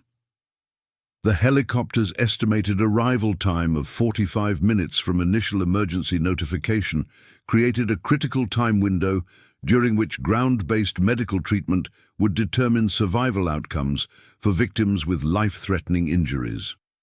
The coordination between ground EMS crews and air medical response required careful timing to ensure that landing zone preparation and casualty stabilization were completed simultaneously. Helena fire rescue crews arrived at 11:36 a.m. under the command of Captain James Wilson, who immediately established incident command procedures and coordinated with EMS personnel to develop tactical approaches for casualty evacuation. The fire department's training in wilderness rescue operations provided relevant experience for managing complex emergencies in remote locations, but the presence of an active wildlife threat required modifications to standard rescue protocols. Captain Wilson's coordination with conservation officers became essential for developing strategies that would allow medical access while maintaining scene safety. Lewis and Clark County Sheriff's deputies arrived at 11:38 a.m. and immediately established a security perimeter around the park area while coordinating with other emergency responders to develop a unified command structure.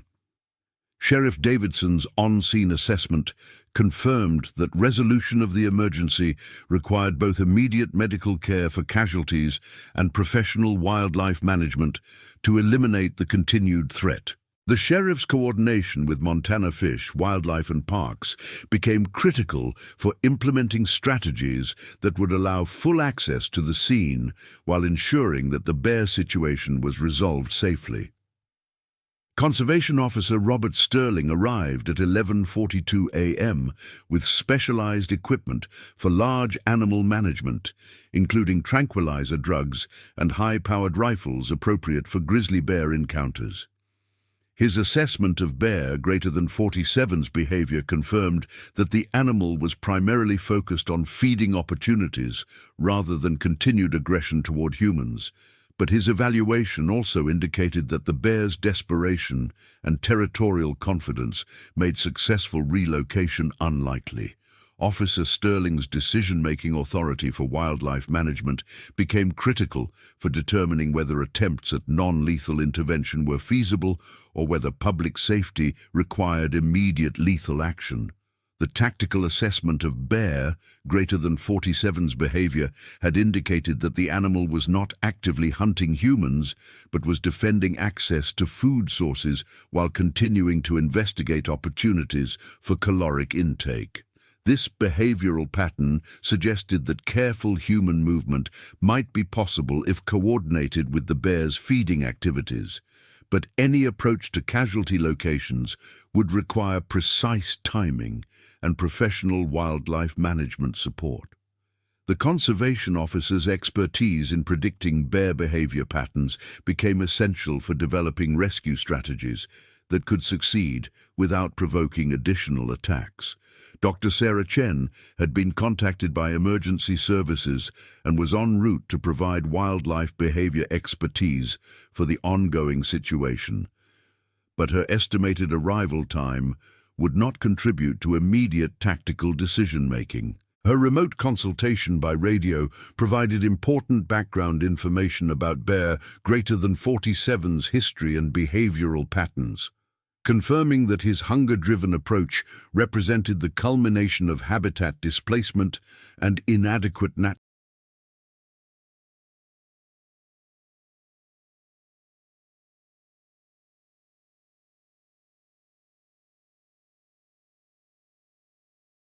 food sources rather than predatory behavior toward humans. This information helped inform decisions about whether the bear might withdraw voluntarily or whether active intervention would be required. The coordination between multiple emergency response agencies required establishment of unified command procedures that could integrate medical response, law enforcement, fire rescue, and wildlife management into a cohesive operation. Incident Commander Captain Wilson's experience with complex emergencies provided the organizational framework needed to coordinate diverse capabilities while maintaining focus on the primary objectives: immediate medical care for casualties, location and recovery of missing persons, and resolution of the wildlife threat. The success of these objectives depended on careful sequencing of activities that maximize safety while minimizing response time for critical medical interventions. Mary Stevens's condition had stabilized somewhat under Dr. Vasquez's field treatment, but her need for immediate surgical intervention and blood transfusion remained critical for survival. The pediatrician's assessment indicated that helicopter evacuation was essential, as ground transportation over mountain roads would require too much time for someone with such severe trauma injuries. The coordination between field medical treatment and air medical response required precise timing to ensure that helicopter landing coincided with completion of casualty preparation for immediate transport to surgical facilities. The landing zone preparation for helicopter medical evacuation required coordination with bear management activities, as the aircraft noise and human activity associated with landing operations could potentially provoke unpredictable behavioral responses from bear greater than 47. Conservation Officer Sterling's assessment of optimal timing for helicopter approach required balancing medical urgency against the risk of creating additional casualties if the bear responded aggressively to unfamiliar stimuli. The success of medical evacuation depended on careful coordination between wildlife management and air medical operations. Michael Coleman's continued absence from the established safety areas had become an increasingly critical concern as search efforts were constrained by the bear's movement patterns and the need to avoid provoking additional aggressive behavior. His parents' emotional state was deteriorating as time passed without successful location, and their attempts to expand search efforts were being limited by safety protocols that prevented civilian access to areas where the bear remained active. The coordination of search activities required balancing urgency against safety considerations that recognized the potential for additional casualties if search efforts were not properly managed. Patricia Williams had been providing support for other families while maintaining detailed accounts of which children had been successfully evacuated and which remained unaccounted for in the confusion following the attack. Her administrative skills and experience with crisis management had made her invaluable for coordinating family reunification and ensuring that search efforts were focused on genuinely missing persons rather than children who had been evacuated but not yet reconnected with their families. Her organizational abilities provided critical support for parents who were dealing with trauma while attempting to locate their children. The tactical situation at 11:50 a.m. showed Bear, greater than 47, continuing to investigate food sources while maintaining defensive awareness of human activity around the perimeter of the park area. His behavior pattern suggested that he would remain in the area as long as food opportunities were available, but that he was not actively seeking contact with humans unless they approached his feeding areas. This assessment provided the foundation for developing rescue strategies that could access casualty locations during periods when the bear was focused on feeding activities in other parts of the park. Conservation Officer Sterling's evaluation of intervention options had concluded that tranquilizer drugs were not appropriate for the current situation, as the time required for chemical immobilization to take effect would create an extended period of unpredictable bear behavior that could endanger rescue operations. His assessment of the tactical situation indicated that lethal intervention might be necessary to create safe access for medical personnel, but this decision required careful consideration of public safety priorities and coordination with Incident Command Authority. The wildlife management decision would determine whether rescue operations could proceed immediately or would require extended negotiation with the bear's territorial behavior. The coordination with helicopter medical evacuation had confirmed that Life Flight Air medical crew was approaching the area and would require landing zone preparation within the next 10 minutes. The timing created pressure for resolution of the bear situation, as medical evacuation could not proceed safely while the wildlife threat remained active in the landing area. Captain Wilson's incident command responsibilities required balancing immediate medical needs against long-term safety considerations that recognized the potential for helicopter operations to escalate the wildlife emergency if not properly coordinated. Emergency responders had established visual contact with Michael Coleman at 11:52 a.m., confirming that he was concealed behind playground equipment approximately 40 yards from the bear's current position. The child appeared to be uninjured but was clearly terrified and unable to respond to quiet verbal commands that might have enabled self-evacuation to safety areas. His rescue would require coordinated movement by multiple personnel, while the bear was distracted by feeding activities, creating a complex tactical operation that demanded precise timing and communication between all participants. The rescue plan for Michael Coleman required coordination between Conservation Officer Wildlife Management and tactical rescue personnel, who could approach the playground area during brief windows when the bear was focused on food sources in other locations. The 8-year-old's emotional state made it unlikely that he could participate actively in his own rescue, requiring responders to plan for carrying him to safety rather than relying on his ability to follow instructions. The success of the rescue operation depended on accurate prediction of bear behavior patterns and flawless execution of movement timing. Dr. Vasquez had completed her field stabilization of Mary Stevens and had coordinated with incoming EMS crews to prepare for immediate helicopter evacuation once the landing zone was secured and the wildlife situation was resolved. Mary's condition remained critical but stable, and her chances of survival depended on access to surgical facilities within the next 30 minutes. The coordination between field medical treatment and air medical response represented the difference between life and death for someone with trauma injuries that exceeded the capabilities of rural emergency medical services.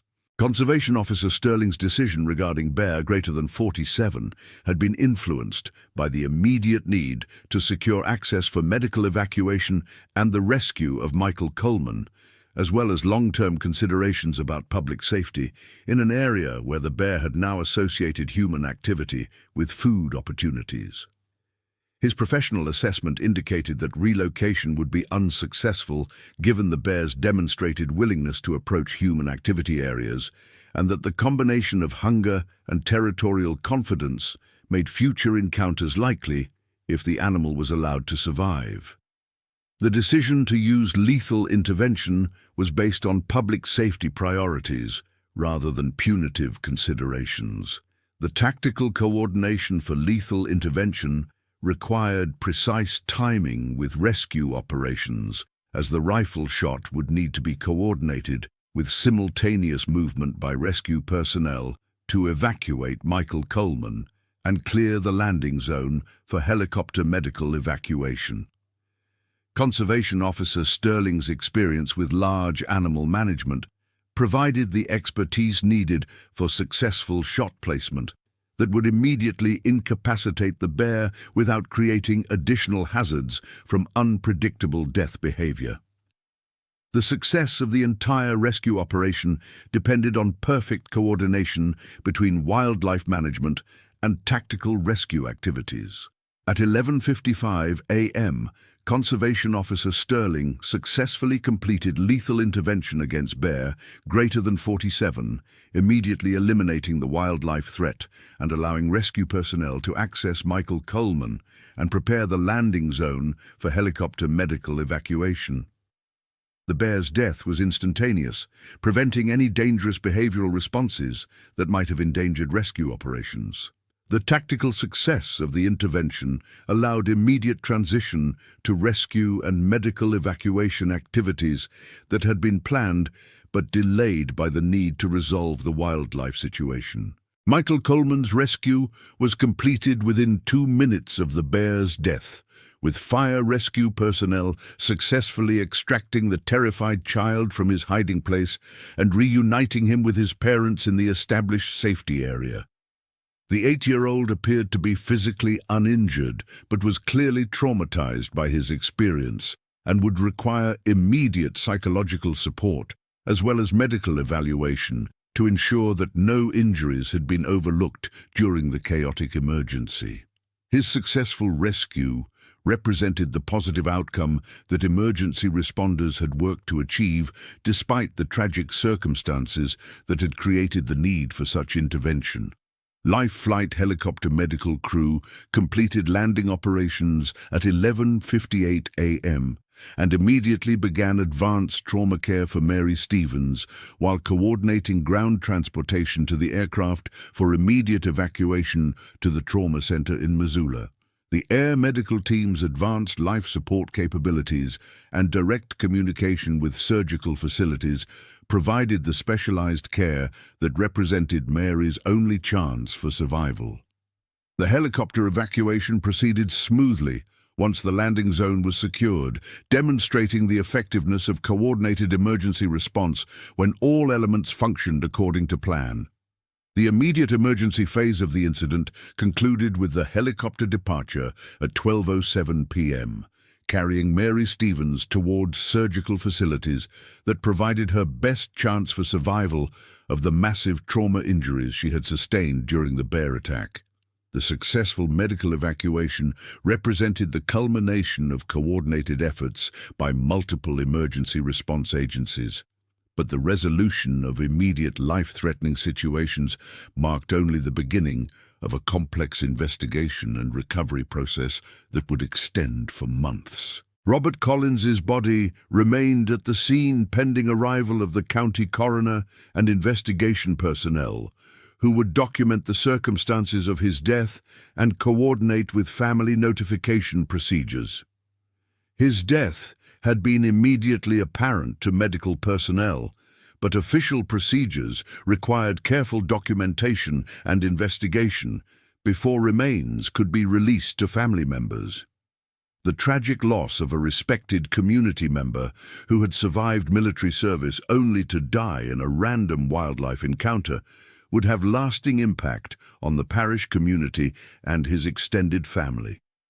The investigation phase of the incident began immediately with the arrival of additional Montana Fish, Wildlife and Parks personnel who would coordinate with law enforcement to document the circumstances that had led to the bear attack and evaluate whether systemic changes were needed to prevent similar incidents in the future. Dr. Sarah Chen's arrival at 12:15 p.m. provided wildlife behavior expertise that would be essential for understanding the factors that had contributed to Bear Greater Than 47's aggressive approach and determining whether other bears in the area might pose similar threats to public safety. The scene investigation required careful documentation of bear behavior patterns, human activity factors, and environmental conditions that had contributed to the tragedy. Physical evidence, including claw marks, tracks, and feeding behavior patterns, would be analyzed to reconstruct the sequence of events and identify factors that might have been addressed through different management strategies. The investigation findings would influence future policy decisions about outdoor event permits, wildlife monitoring, and public education about bear safety in areas where human activity intersected with bear habitat. Family notification procedures had been complicated by the chaotic nature of the incident and the need to coordinate accurate information about casualties and missing persons. Rebecca Stevens Coleman had been notified about her mother's condition and helicopter evacuation, while arrangements were being made for her to travel to Missoula to be present during surgical procedures. The family's trauma was compounded by uncertainty about Mary's survival prospects and the knowledge that the community gathering they had anticipated as a celebration had resulted in tragedy that would affect their lives permanently.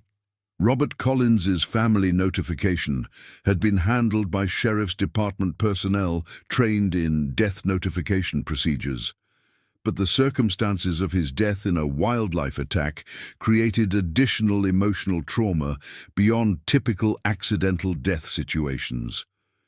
His military service record and community involvement had made him well known among Helena residents, and news of his death in the bear attack began spreading through the community even before official notification procedures were completed.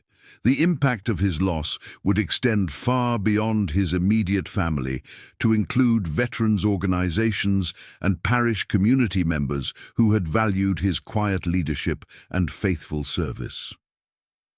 Michael Coleman's reunion with his parents had been emotionally overwhelming for the entire family, as the relief of his survival was tempered by his obvious trauma and the knowledge that other people had not been as fortunate. The 8-year-old's psychological state would require immediate professional intervention, as his exposure to violence and his terror during the hiding period had created trauma that could have lasting developmental impact if not addressed promptly and appropriately.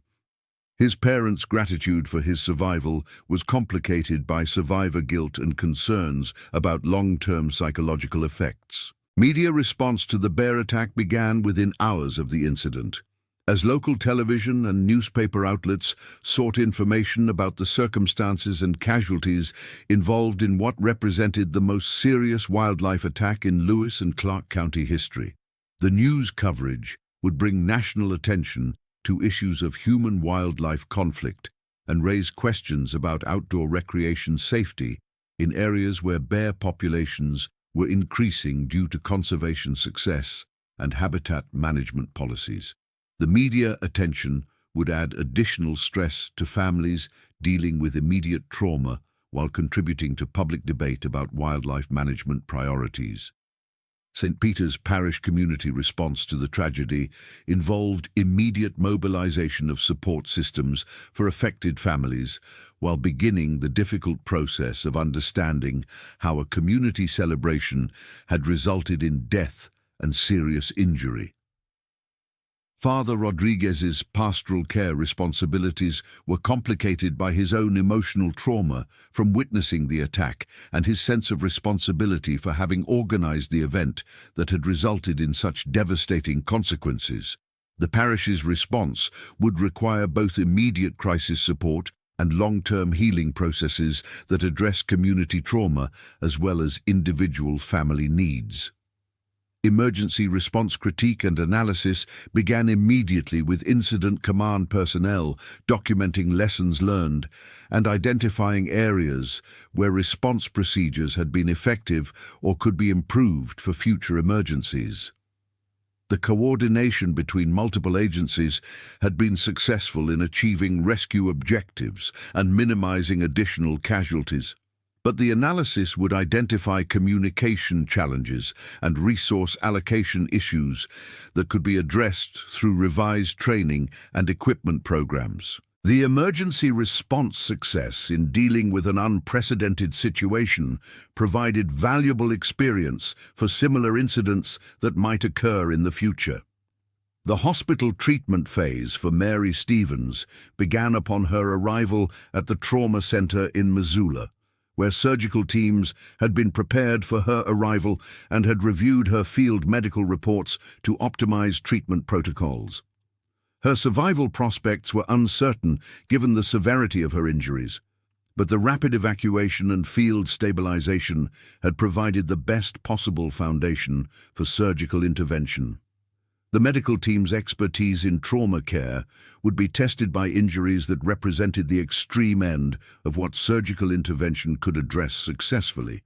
Dr. Maria Vasquez's role in providing field medical care under extreme conditions had been crucial for Mary's survival prospects, as her emergency medicine training and ability to function under stress had provided stabilization that preserved life until advanced care could be accessed. The pediatrician's courage in approaching casualties while the bear remained active had demonstrated the dedication to patient care that characterized her medical practice. Her experience during the attack would provide valuable insights for emergency medical training programs that prepared healthcare providers for wilderness emergency situations.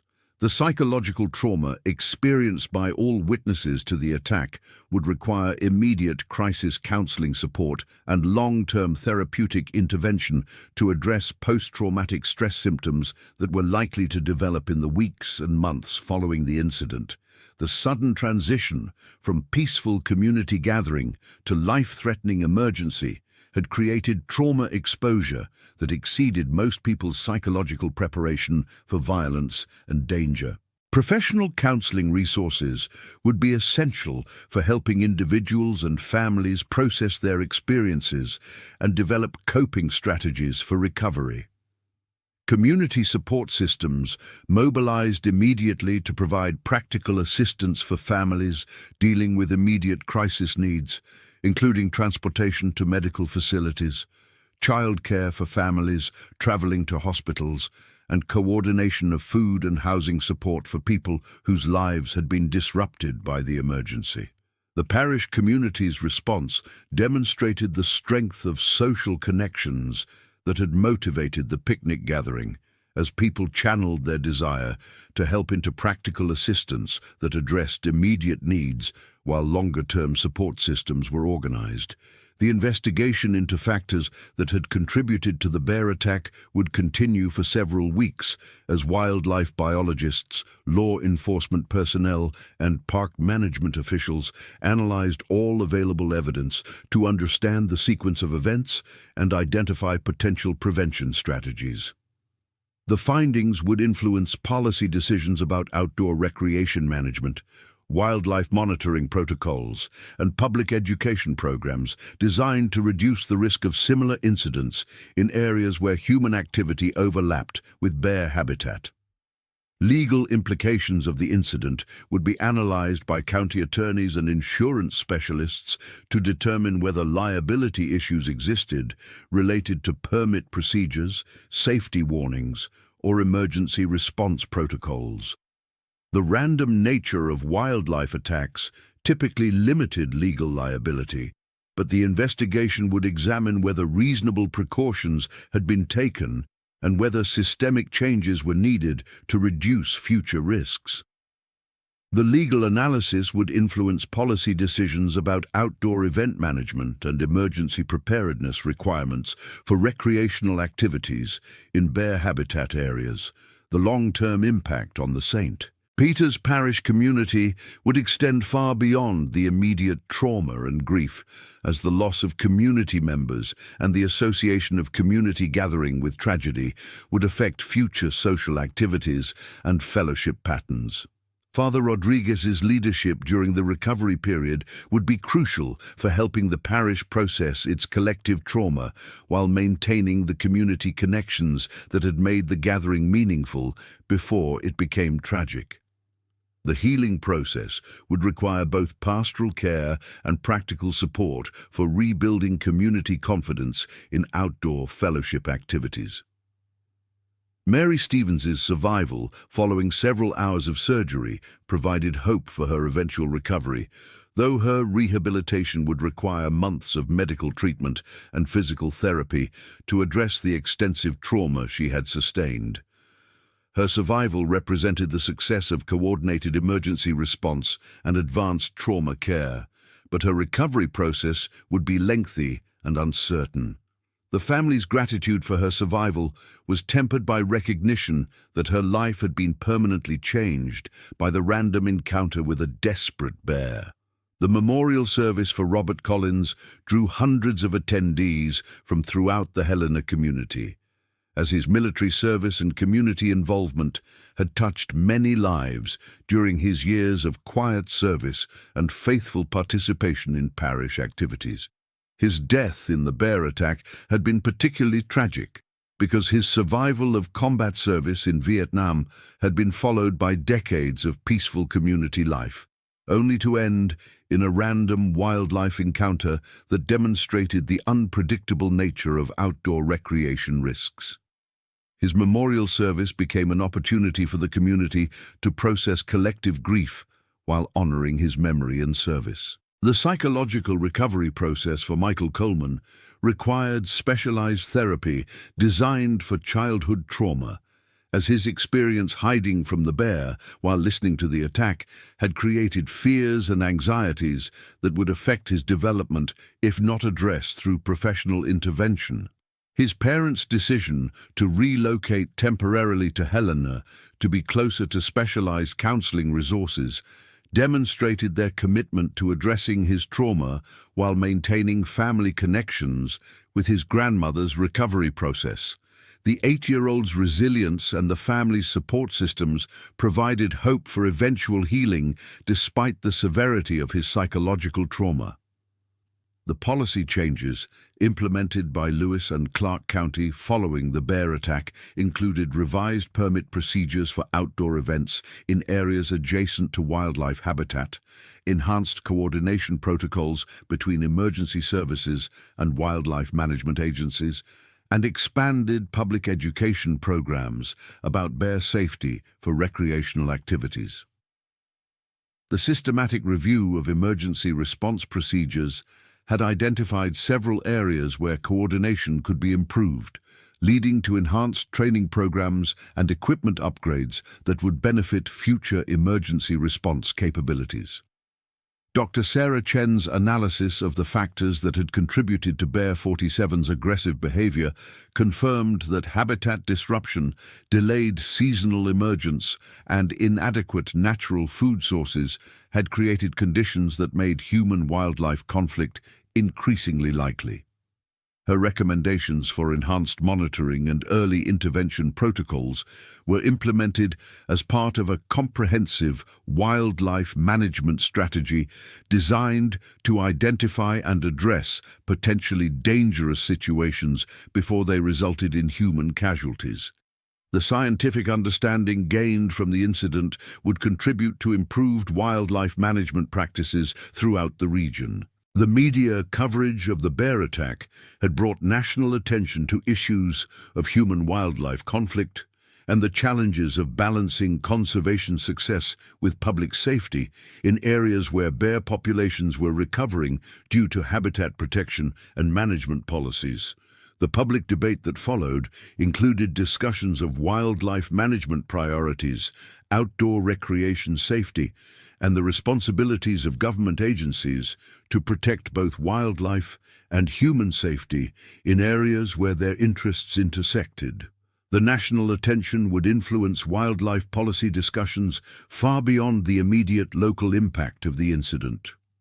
Jennifer Stevens's decision to take extended leave from her job in Seattle to support her mother's recovery demonstrated the family loyalty that had motivated her attendance at the picnic and that would sustain the family through the difficult recovery period. Her technology skills proved valuable for coordinating communication with medical providers and organizing the practical support that Mary's recovery would require. The crisis had strengthened family bonds while creating challenges that would test their resilience over months of medical treatment and rehabilitation. The parish community's healing process included memorial services, counseling support, and gradually resumed fellowship activities that acknowledged the trauma while working to rebuild confidence in community gathering. Father Rodriguez's pastoral leadership during the recovery period emphasized the importance of community support while recognizing that healing would be a gradual process that respected individual differences in processing trauma and grief. The parish's recovery would serve as a model for other communities dealing with unexpected tragedy and collective trauma. 1 year following the bear attack, the annual memorial service held at St. Peter's Church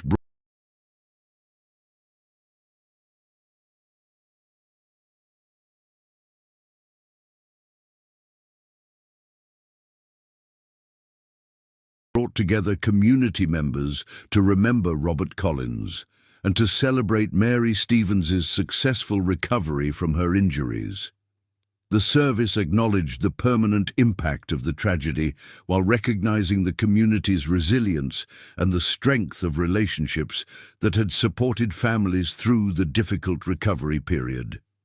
The memorial tradition would continue as a way of honoring those affected by the incident while demonstrating the community's commitment to healing and mutual support.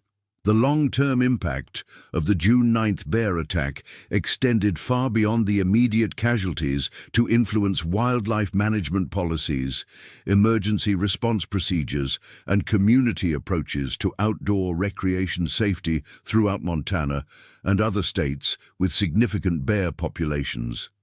The lessons learned from the tragedy contributed to improved safety protocols and emergency response capabilities that would benefit future outdoor recreation activities in areas where human and wildlife interests intersected. The legacy of the incident would be measured not only in the immediate tragedy, but in the systematic improvements that reduced risks for future outdoor enthusiasts and their families.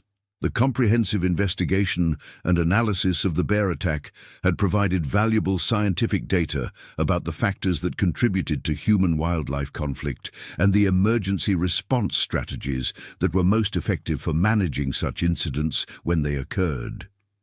The research findings would influence professional training programs, public education initiatives, and policy decisions about outdoor recreation management in bear habitat areas.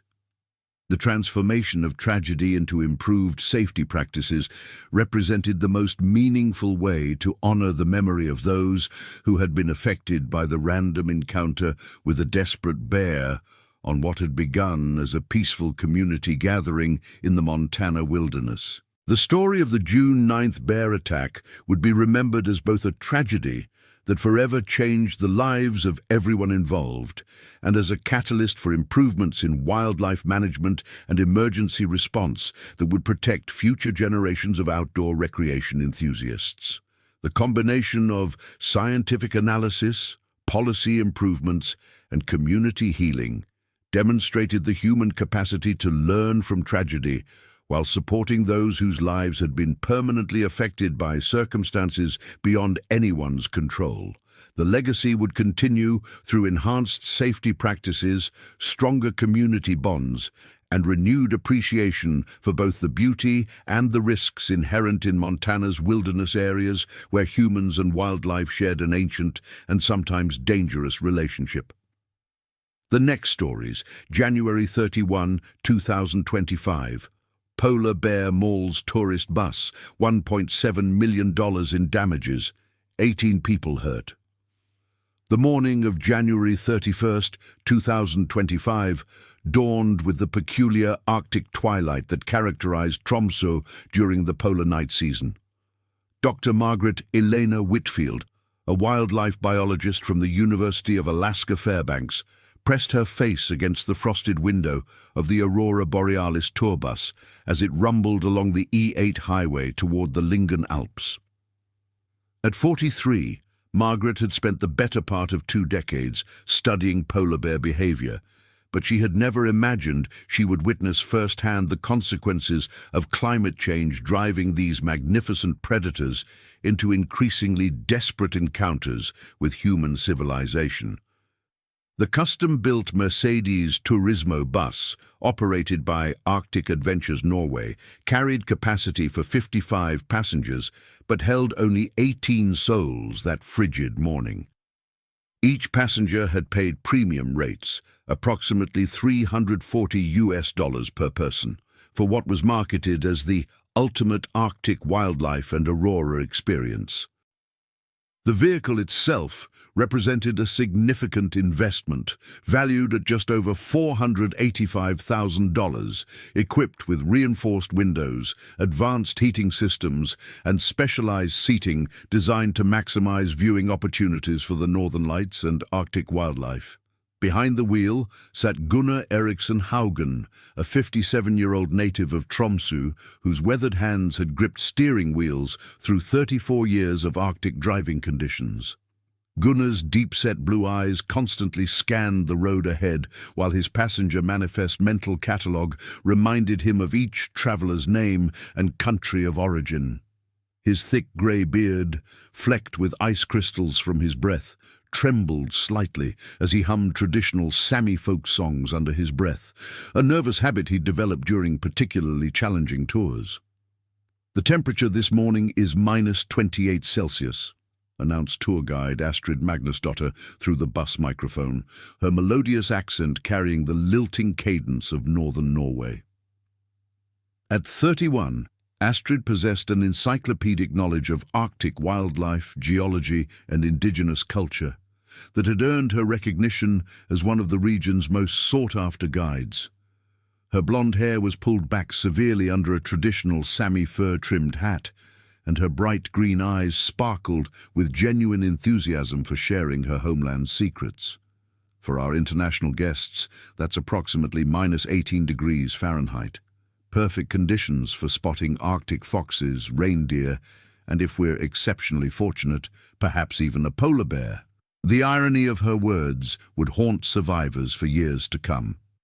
Among the passengers, each carried their own reasons for braving the Arctic cold on this particular morning. James and Patricia Henley, a retired couple from Scottsdale, Arizona, had saved for 3 years to afford this dream vacation. James, 71, was a former aerospace engineer whose meticulous nature had led him to research every aspect of their itinerary for months. His wife, Patricia, 68, clutched a professional-grade camera worth nearly $4,000, determined to capture images that would justify their $8,500 total trip investment. 3 rows behind them sat the Morrison family, David and Jennifer with their teenage children, Michael, 17, and Sarah, 15.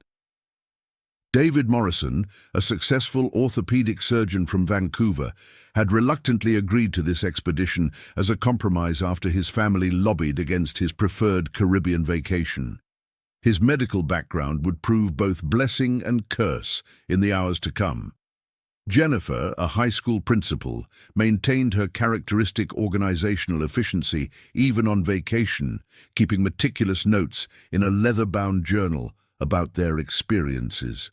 Near the front of the bus, traveling alone, sat Dr. Yuki Tanaka, a 39-year-old glaciologist from Tokyo University, whose research on Arctic ice formations had brought her to Norway for a 6-month research fellowship. Her slight frame belied an inner strength forged through years of fieldwork in hostile environments. She clutched a tablet computer containing temperature and weather data she continuously monitored, occasionally muttering observations in rapid Japanese. The German contingent occupied the middle section. Klaus and Ingrid Weber, both in their early 50s, accompanied by their adult daughter Petra and her boyfriend Stefan Müller. Klaus, an automotive engineer from Munich, had insisted on understanding every mechanical aspect of their tour bus, engaging Gunnar in detailed conversations about engine specifications and cold weather adaptations. Ingrid, a retired teacher, focused her attention on the cultural and historical aspects of their journey, filling a notebook with observations about Sami traditions and Arctic adaptation strategies. In the rear seats, 2 separate groups of friends had formed an impromptu international alliance. Lisa Chen from San Francisco, traveling with her college roommate Amanda Rodriguez from Dallas, had bonded with British couple Emma Thornbury and Andrew Walsh over their shared millennial perspectives on Instagram-worthy travel experiences. Their constant photography and social media updates would later provide crucial evidence for investigators. The final passenger, sitting alone by choice, was Erik Johansson, a 64-year-old former oil rig worker whose intimate knowledge of Arctic conditions stemmed from 2 decades working the North Sea platforms. Erik's presence on a tourist bus seemed incongruous. His weathered features and practical clothing suggested someone more comfortable in industrial settings than leisure travel. Unknown to his fellow passengers, Erik was battling terminal cancer and had chosen to spend his final months revisiting places that held meaning from his younger years. As the bus climbed steadily into the Lingen Alps, the landscape transformed into something primordial and haunting. Snow-covered peaks jutted against the perpetual twilight sky like ancient monuments to geological forces beyond human comprehension. The thermometer reading on Gunnar's dashboard showed the temperature dropping steadily, -31°C and still falling. The Lingen Alps represent some of the most dramatic topography in northern Europe, Astrid continued her commentary, her breath visible in small puffs despite the bus's heating system working at maximum capacity. These peaks rise directly from sea level to over 1,800 meters, creating unique microclimates that support diverse Arctic wildlife populations. Margaret Whitfield shifted uncomfortably in her seat, her trained biologist's instincts detecting something amiss in the environment around them. After 2 decades studying polar bear populations, she had developed an almost supernatural ability to sense when the great white bears were nearby. Something in the quality of the silence, the way other wildlife seemed absent from the landscape, set off internal alarms she couldn't quite articulate. "Astrid!" Margaret called toward the front of the bus, her American accent cutting through the gentle hum of conversation. "Have there been any polar bear sightings reported in this area recently?" The question drew immediate attention from other passengers. Cameras were readied, and excited murmurs filled the air as travelers anticipated the possibility of witnessing the Arctic's most magnificent predator in its natural habitat. Astrid's pause before responding lasted perhaps 3 seconds too long, a hesitation that Margaret's trained instincts immediately flagged as significant. "Polar bears are extremely rare this far south, Dr. Whitfield. The last confirmed sighting in this region was approximately 18 months ago, and that individual was believed to be a young male who had become separated from the pack ice during an unusual weather event. What Astrid couldn't mention without causing panic, was the radio communication she'd received that morning from her supervisor at Arctic Adventures Norway. 3 separate reports had come in over the past 48 hours of unusual polar bear activity along the Lingen Peninsula. A massive adult male, estimated at over 800 pounds, had been tracked moving steadily south along the coastline. Norwegian wildlife authorities had issued internal advisories, but no public warnings had been deemed necessary given the remote location and presumed continuation of the bear's southward migration pattern. The decision to proceed with scheduled tours would later become a central focus of the investigation that followed. At 9:47 a.m., Gunnar guided the bus off the main highway onto a narrow access road that wound through increasingly dense stands of Arctic birch and pine. Their destination was a viewing area approximately 12 kilometers from the nearest permanent settlement, chosen specifically for its elevation and unobstructed views of both the Northern Lights display area and potential wildlife activity zones. The road surface beneath us was originally constructed for logging operations in the 1970s, Gunnar explained, through his personal knowledge, rather than official tour script. The permafrost layer provides excellent stability, but requires careful navigation during temperature fluctuations. As if summoned by his words, the bus encountered its first challenge of the day. A section of roadway, undermined by recent temperature variations, had developed significant rutting that caused the heavy vehicle to lurch dramatically to the right. Gunnar's experienced hands corrected immediately, but the incident caused several passengers to gasp audibly and grip their seats. "Nothing to worry about," Gunnar assured his passengers, though his knuckles were white against the steering wheel. "These conditions are normal for winter operations in this terrain." Dr. Tanaka looked up from her tablet, where she'd been monitoring weather data streams. "Driver-san, the temperature has dropped 4 degrees in the past 20 minutes. My meteorological data suggests we may encounter ice fog conditions within the next hour." Her observation proved more prescient than anyone realized. The rapidly dropping temperature was creating ideal conditions for the formation of ice fog, a phenomenon that would later complicate rescue operations. More immediately relevant, the temperature drop was driving Arctic wildlife to seek shelter and food sources with increasing desperation. At 10:15 a.m., the bus reached its designated viewing area, a natural clearing that provided panoramic views across the Lingen Peninsula toward the Norwegian Sea. The location had been carefully selected by Arctic Adventures Norway for its safety features: good road access, adequate turning radius for the large bus, and most importantly, no recorded history of dangerous wildlife encounters. That morning's events would change the location's risk assessment permanently. "Ladies and gentlemen, we'll be stopping here for approximately 90 minutes, Astrid announced as Gunnar engaged the parking brake and began shutting down the engine systems. This location provides excellent opportunities for photography, and the elevation offers optimal aurora viewing should atmospheric conditions cooperate this evening. The engine's rumble faded to silence, leaving only the whisper of Arctic wind across the bus's exterior and the subtle creaking of metal contracting in the extreme cold. For a moment, the passengers sat in comfortable anticipation, gathering cameras and adjusting winter clothing in preparation for disembarking.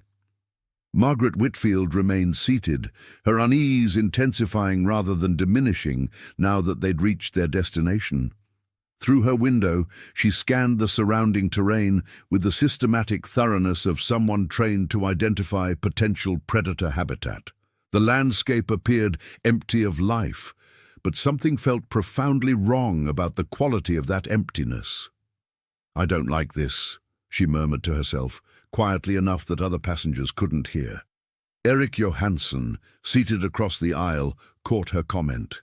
His decades of Arctic experience had developed similar instincts for sensing danger in seemingly benign environments. "What's troubling you?" he asked in accented English, his voice gravelly from years of shouting over industrial machinery. Margaret gestured toward the windshield. "Look at the snow patterns around the clearing." See how there's that depression running along the tree line? That's a game trail, probably used by reindeer moving between feeding areas. But look more carefully. Do you see any tracks? Any scat? Any indication of recent animal activity? Eric followed her gaze, his experienced eyes immediately understanding her concern. Too clean, he agreed. Animals avoid areas when there's a predator presence they can detect, but we cannot. Their whispered conversation was interrupted by Astrid's cheerful announcement. For those interested in stepping outside, please remember that exposed skin can develop frostbite in under 10 minutes at current temperatures. Keep all extremities covered and don't venture more than 30 meters from the bus. The first passengers began moving toward the exit door, their excitement overriding any instinctive caution about the harsh environment. James Henley, with his engineer's methodical approach, was among the first to stand, carefully organizing his camera equipment and ensuring his wife Patricia had adequate cold weather gear. "The air clarity at this temperature is extraordinary for photography," he commented to David Morrison, who was helping his teenage children adjust their winter parkas. Patricia should be able to get some remarkable shots of the landscape.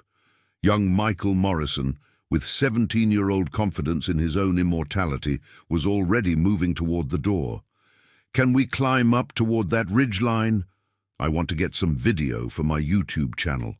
"Absolutely not," his father responded immediately. "We stay within sight of the bus at all times. These aren't conditions for exploration."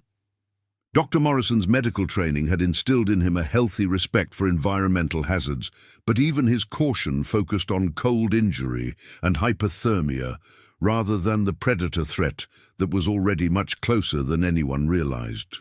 At 10:23 a.m., the bus door opened with a pneumatic hiss that seemed unnaturally loud in the Arctic silence.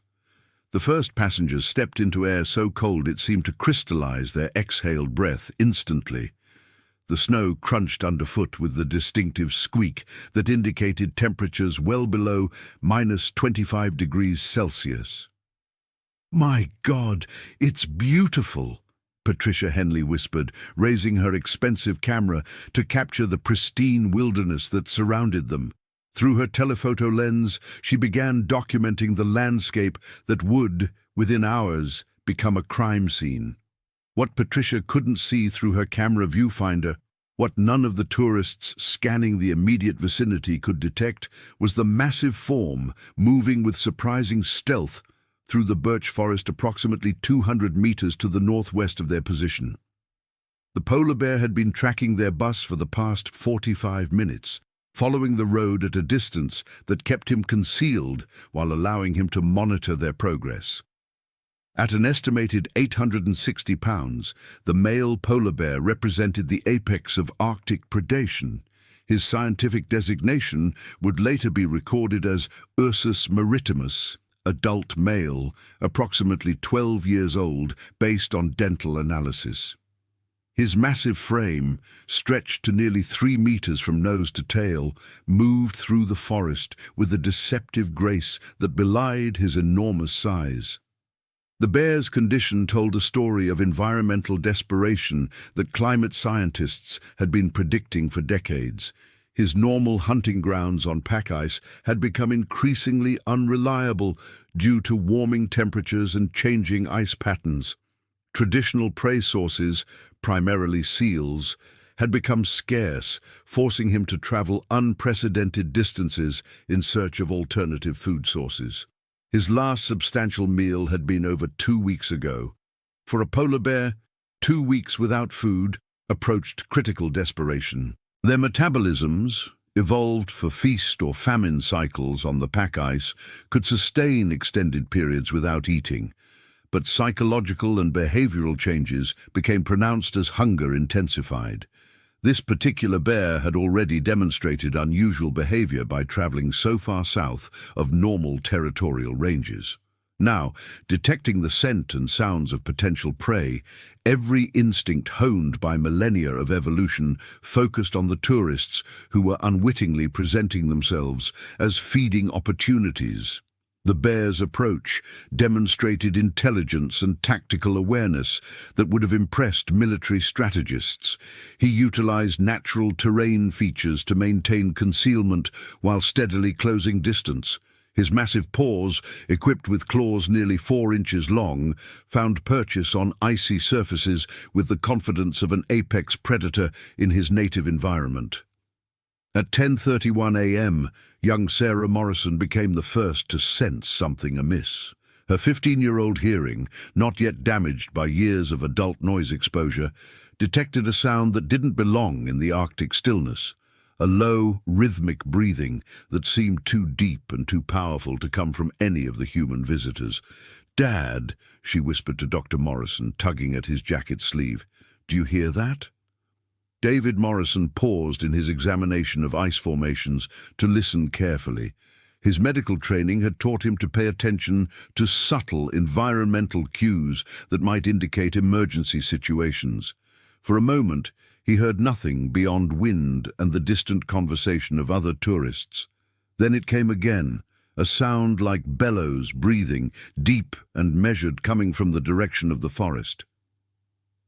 "Everyone!" David called out, his voice carrying the authority of someone accustomed to managing crisis situations. "I think we should move back toward the bus." His words carried clearly in the thin air, reaching every member of their group. Several passengers turned toward him with expressions of curiosity rather than alarm. After all, they were tourists seeking adventure, not people trained to recognize predator warning signs. Margaret Whitfield, however, felt her worst fears crystallizing into reality. The breathing sound Dr. Morrison had detected confirmed her suspicions about predator presence in the area. Her experience with polar bear research told her that audible breathing from a bear typically meant the animal was already much closer than human observers realized. "Yes," she called out, supporting Dr. Morrison's suggestion with the full weight of her scientific authority.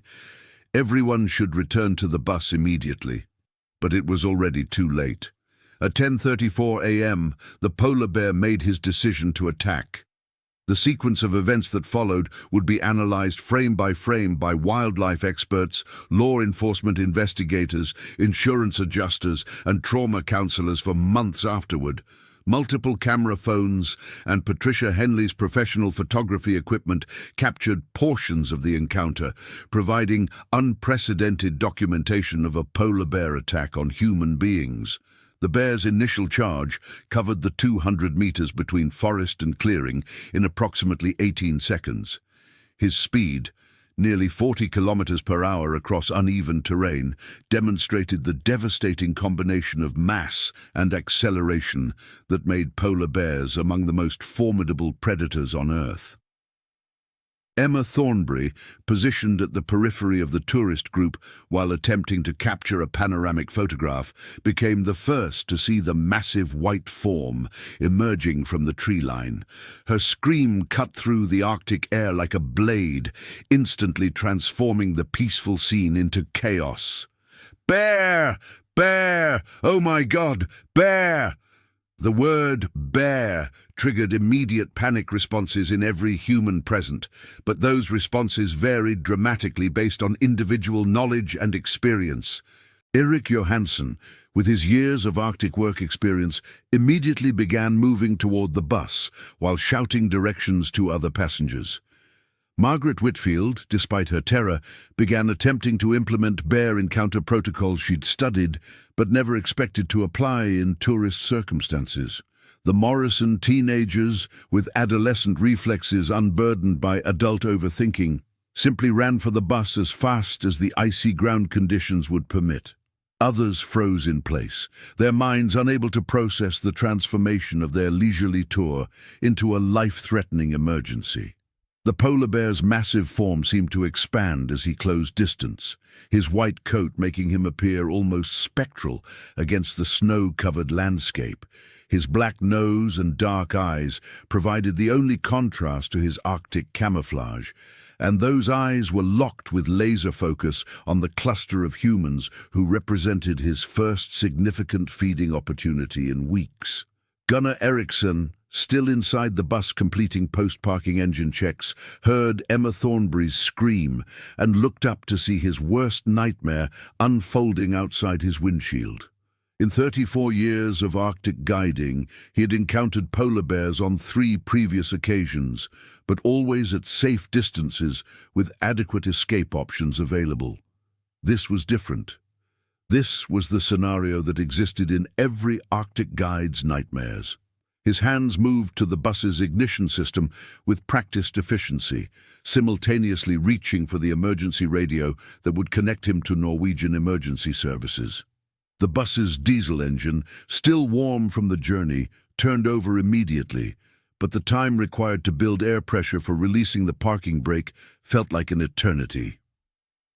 "Get on the bus now!" Gunnar roared through the open door, his voice carrying the absolute authority of someone whose experience had suddenly become crucial for everyone's survival. Astrid Magnusdottir, standing outside the bus door to assist passenger reboarding, found herself in the horrifying position of being the closest human to the approaching bear. Her training in Arctic guiding had covered bear encounter protocols extensively, but theoretical knowledge proved inadequate preparation for the reality of 800 pounds of desperate predator closing distance at tremendous speed.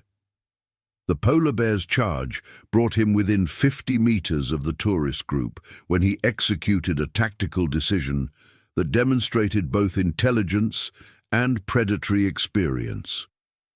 Rather than continuing directly toward the largest concentration of humans, he angled his approach to cut off the route between the scattered tourists and their bus.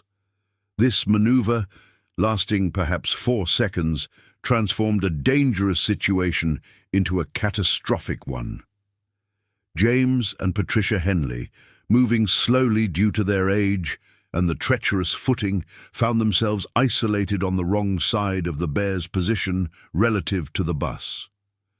Patricia's expensive camera became irrelevant as survival instincts overwhelmed all other considerations. "James, run!" she screamed, abandoning decades of partnership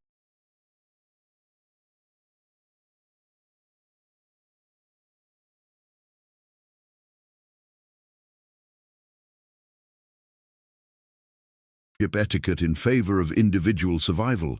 But James Henley, 71 years old with artificial knees from a lifetime of engineering work, possessed neither the physical capability nor the reflexes necessary to outrun a polar bear on icy terrain. His analytical mind, still functioning despite terror, calculated odds and concluded that flight was impossible. Instead, he did something that probably saved his life. He fell down and curled into a defensive position. The polar bear, programmed by evolution to pursue fleeing prey, ignored the motionless human in favor of targets that triggered his chase instincts. His attention shifted to the Morrison teenagers, whose panicked flight toward the bus activated every predatory response evolved over thousands of generations. Michael Morrison, 17 and athletic from high school soccer, managed to reach the bus door just as his sister Sarah slipped on an icy patch approximately 10 meters from safety. Her fall sent her sliding across the frozen ground directly into the path of the charging bear. Dr. David Morrison, watching his daughters fall from 30 meters away, experienced the kind of parental terror that transcends rational thought. His medical training, his professional composure, his lifetime of careful decision-making all evaporated in the face of watching his child in mortal danger. He ran toward the bear. "Get away from my daughter!" David Morrison's charge toward an 800-pound polar bear represented either supreme courage or complete insanity, depending on perspective. What it definitely represented was the desperate action of a father who would rather die fighting than watch his child be killed. The polar bear, now within 20 meters of the tourist group, faced multiple stimuli demanding attention: the fallen girl directly ahead, the approaching adult male from his left flank, and the continued screaming and movement from the group near the bus. His predatory calculations, running on millions of years of evolutionary programming, had to prioritize targets. Sarah Morrison, struggling to regain her footing on the icy surface, looked up to see a wall of white fur and black eyes bearing down on her. The bear's massive head, larger than her entire torso, filled her field of vision. His breath, visible in the Arctic air, carried the scent of fish, and something deeper and more primitive that her terrified mind couldn't identify. At the last possible second, her father's medical bag, thrown with desperate accuracy, struck the polar bear directly in the face. The bear's reaction was immediate and violent.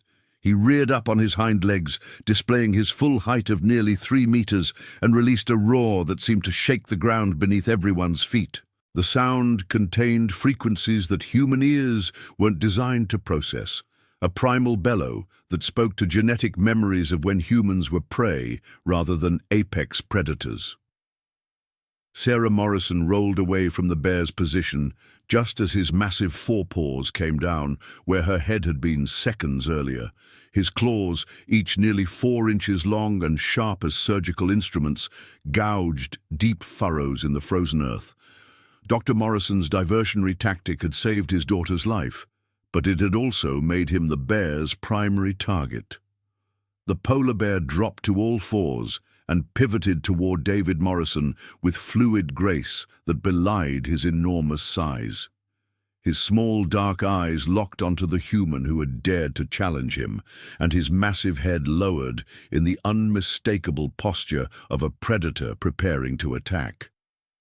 David Morrison, standing 15 meters from the bus and 20 meters from an enraged polar bear, realized that his desperate gambit had positioned him in an impossible situation.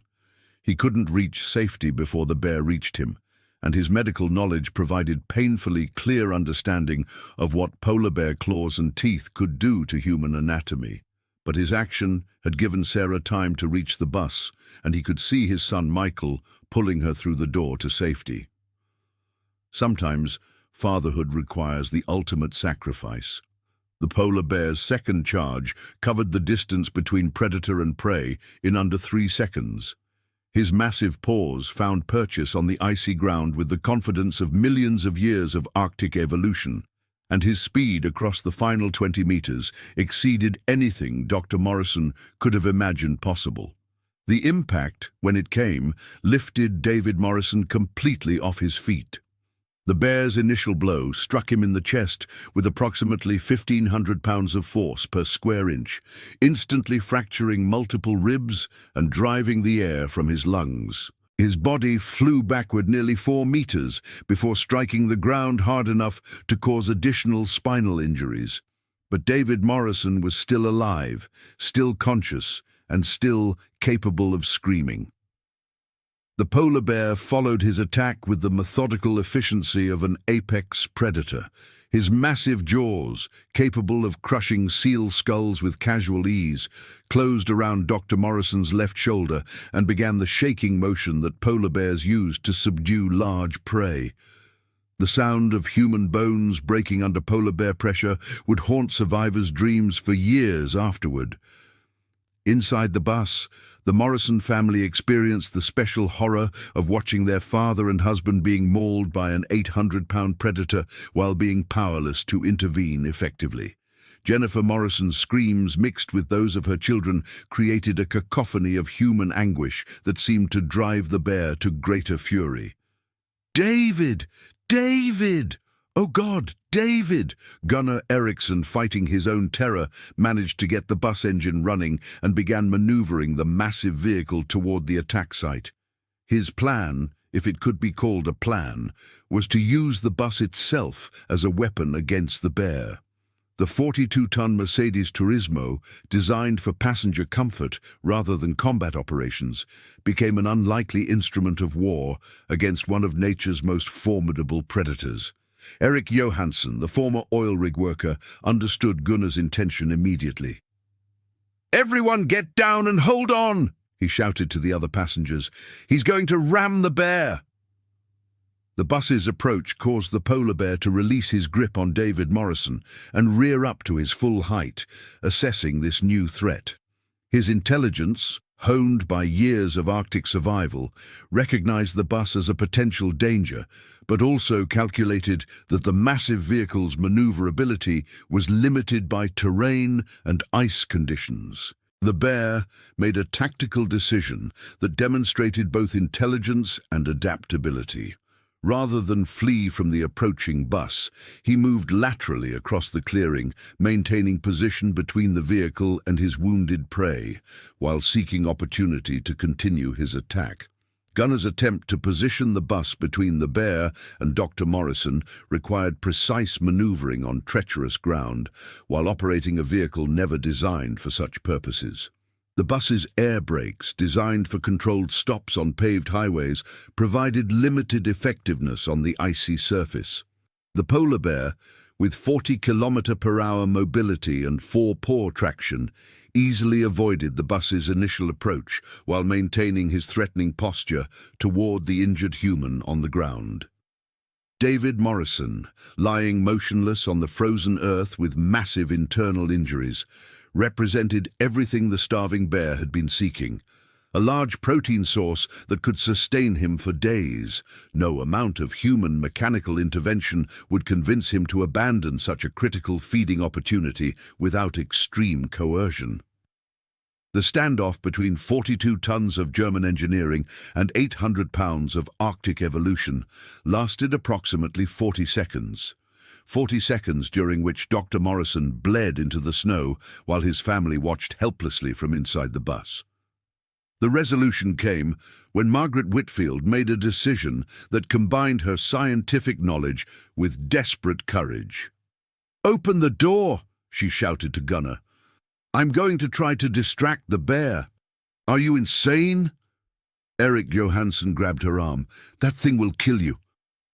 "It's going to kill Dr. Morrison if we don't do something," Margaret replied, shrugging off Eric's grip.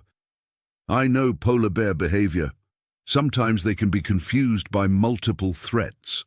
What Margaret intended as a distraction maneuver became something more desperate when she saw the extent of David Morrison's injuries. Her medical knowledge, while focused on wildlife rather than human trauma, provided clear understanding that Dr. Morrison was dying and would be dead within minutes without immediate medical intervention.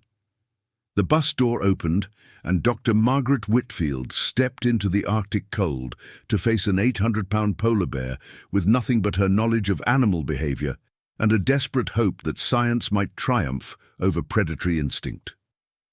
Her appearance on the battlefield changed the tactical situation immediately. The polar bear, already agitated by the bus's presence, now faced multiple stimuli requiring attention: the wounded prey on the ground, the massive mechanical threat, and a new human who was approaching rather than fleeing. Margaret's strategy relied on creating cognitive overload in the bear's predatory decision-making process. By presenting multiple threats and stimuli simultaneously, she hoped to create enough confusion to allow rescue of the injured man. "Hey! Hey, bear! Over here!" Margaret shouted, waving her arms and making herself as large and threatening as possible. "Come on! Look at me!" The polar bear's head swiveled toward her, his dark eyes calculating this new element in his tactical situation. His massive head tilted slightly, and for a moment that seemed suspended in time, predator and prey specialist regarded each other across 20 meters of Arctic wilderness. Then the bear made his choice. Instead of abandoning his wounded prey to investigate the new threat, he decided to eliminate the distraction first, before returning to his feeding. His charge toward Margaret Whitfield demonstrated the kind of tactical intelligence that made polar bears such formidable predators.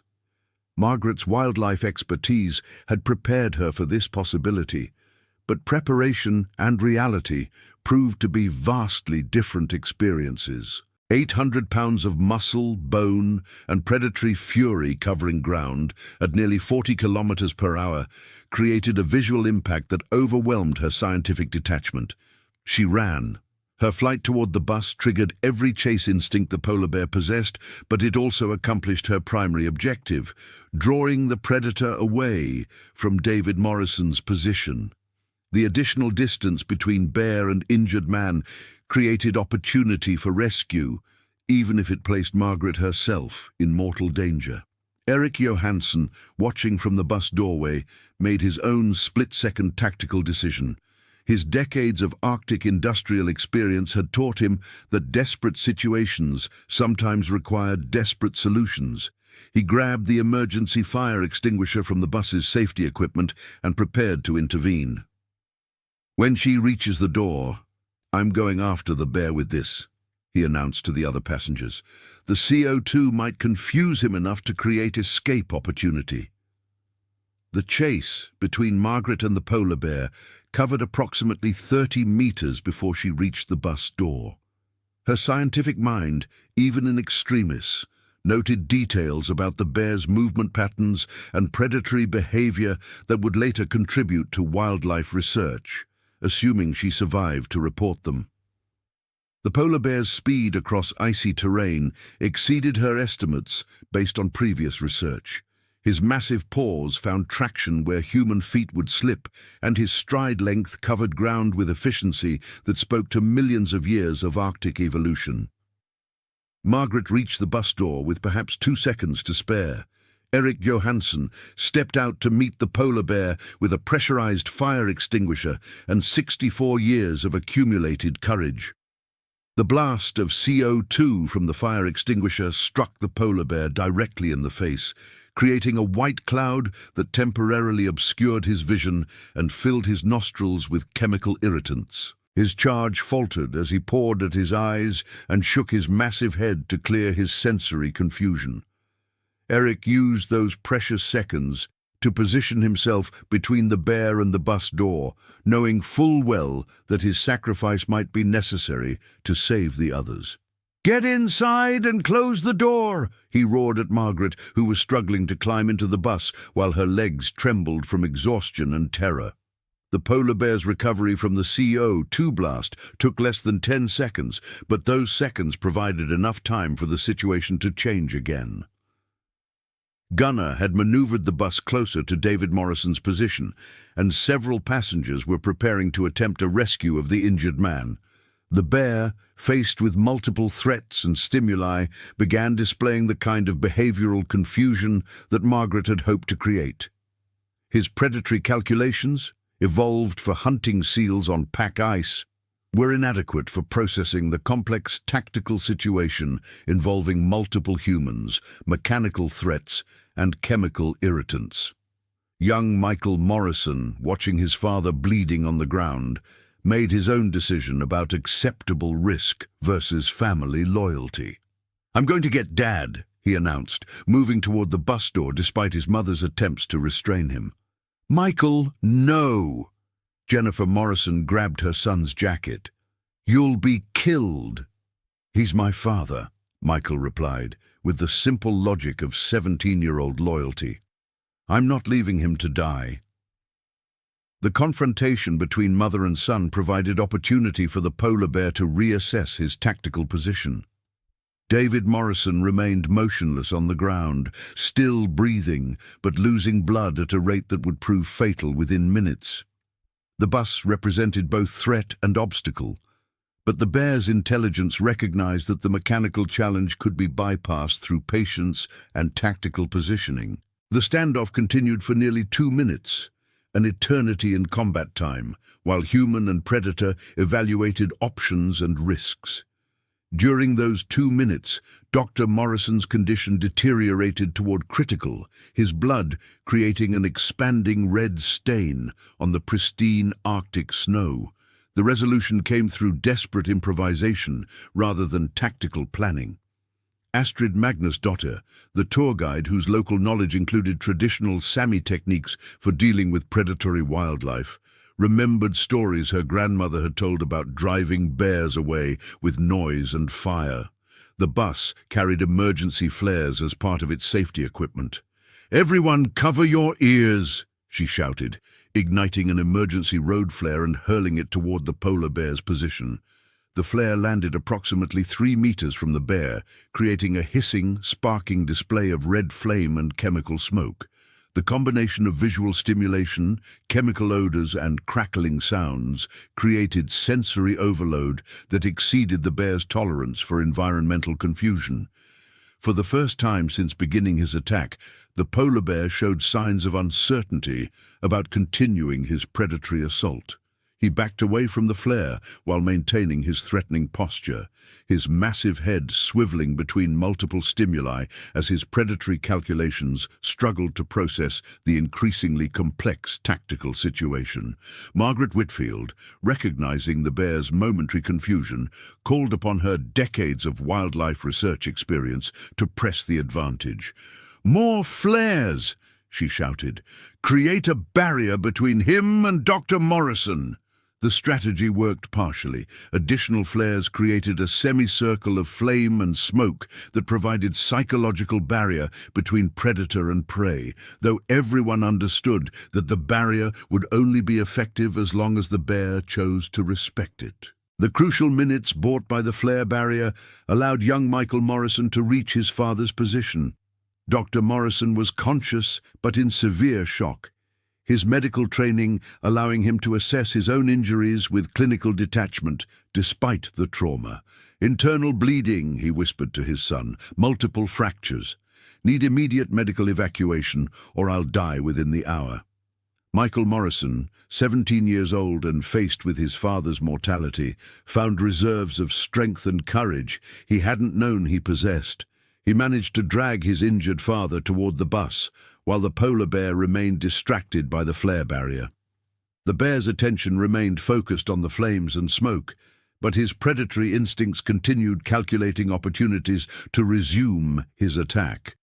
His intelligence recognized that the fire barrier was temporary, and his patience exceeded human expectations. He began moving laterally around the flare perimeter, seeking position that would allow access to the wounded prey without direct exposure to the chemical flames. The tactical situation had evolved into a complex, three-dimensional problem. The injured man needed immediate medical evacuation, the polar bear remained committed to his feeding opportunity, and the bus provided limited protection for 18 people in an increasingly desperate situation. Eric Johansson, standing guard with the fire extinguisher while Michael Morrison dragged his father towards safety, understood that their current position was unsustainable. The flares would burn out within minutes. The bear showed no signs of abandoning his attack, and Dr. Morrison's condition required professional medical intervention immediately. "We need to get everyone on the bus and leave immediately," he called to Gunnar. "This standoff can't continue." Ibby but loading 18 terrified passengers and one critically injured man onto a tour bus while maintaining defensive positions against an 800-pound predator proved more complex than anyone had anticipated. The polar bear's tactical repositioning brought him within striking distance of the bus door, just as Michael Morrison managed to reach his father's position. The teenager found himself caught between his injured parent and 800 pounds of predator, with no clear escape route available. The bear's charge toward Michael Morrison represented the most critical moment of the entire encounter. If successful, the attack would result in multiple casualties and establish the bus as an ineffective sanctuary. The psychological impact on the remaining passengers would create panic conditions that would make organized evacuation impossible. Margaret Whitfield made her second crucial intervention by stepping off the bus again, this time carrying an emergency air horn from the bus's safety equipment. The blast from the air horn at close range created acoustic shock that temporarily disoriented the polar bear and caused him to pause his attack just meters from Michael Morrison's position. The sound, measuring over 120 decibels, exceeded the bear's sensory comfort zone and forced him to retreat while shaking his massive head. Those precious seconds allowed Michael to drag his father the final meters to the bus door, where multiple hands reached down to pull both father and son to safety.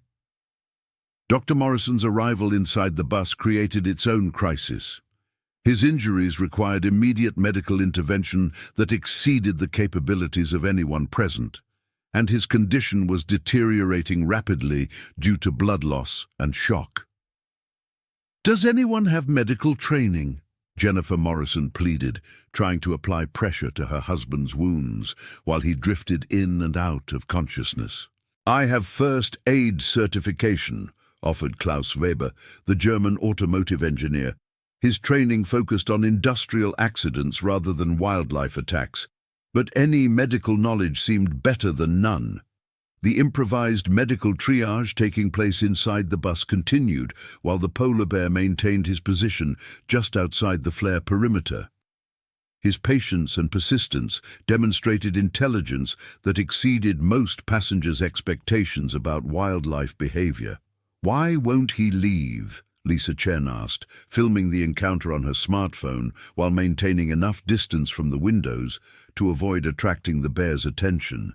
"He's invested too much energy in this hunt to abandon it easily," Margaret explained, monitoring the bear's position while helping with Dr. Morrison's medical care. "From his perspective, we represent the largest feeding opportunity he's encountered in weeks. His survival instincts won't allow him to give up without extreme coercion." The standoff continued for another 8 minutes, while Dr. Morrison's condition stabilized at critically injured but no longer immediately dying. The flare barrier provided psychological rather than physical protection, but the bear seemed reluctant to cross the flame line even as individual flares began burning out. Gunnar maintained radio contact with Norwegian emergency services, providing updates on their situation while emergency response teams mobilized from Tromsø. The nearest medical evacuation helicopter was 45 minutes away, and ground-based rescue teams faced challenging access conditions due to road and weather constraints. "We cannot remain here for 45 minutes, Eric Johansson stated flatly.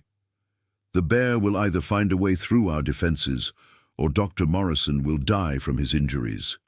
We need to attempt evacuation immediately." His assessment proved accurate when the polar bear began testing the flare barrier by approaching individual burning flares to assess their actual threat level. His intelligence allowed him to distinguish between psychological deterrence and actual physical dangers. Within minutes, he had identified gaps in the flare perimeter that would allow access to the bus. "Everyone hold on," Gunnar announced, starting the bus engine and preparing for emergency departure. "We're leaving now."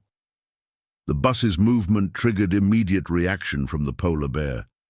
He abandoned his cautious approach to the flare barrier and charged directly toward the moving vehicle, demonstrating the kind of tactical adaptability that made polar bears such formidable predators. His massive paws struck the bus's rear panel with enough force to rock the entire 42-ton vehicle. The impact shattered several windows and left deep claw marks in the reinforced exterior paneling. Inside the bus, passengers screamed as the polar bear's attack rocked their sanctuary. Dr. Morrison, barely conscious, groaned as the motion aggravated his injuries.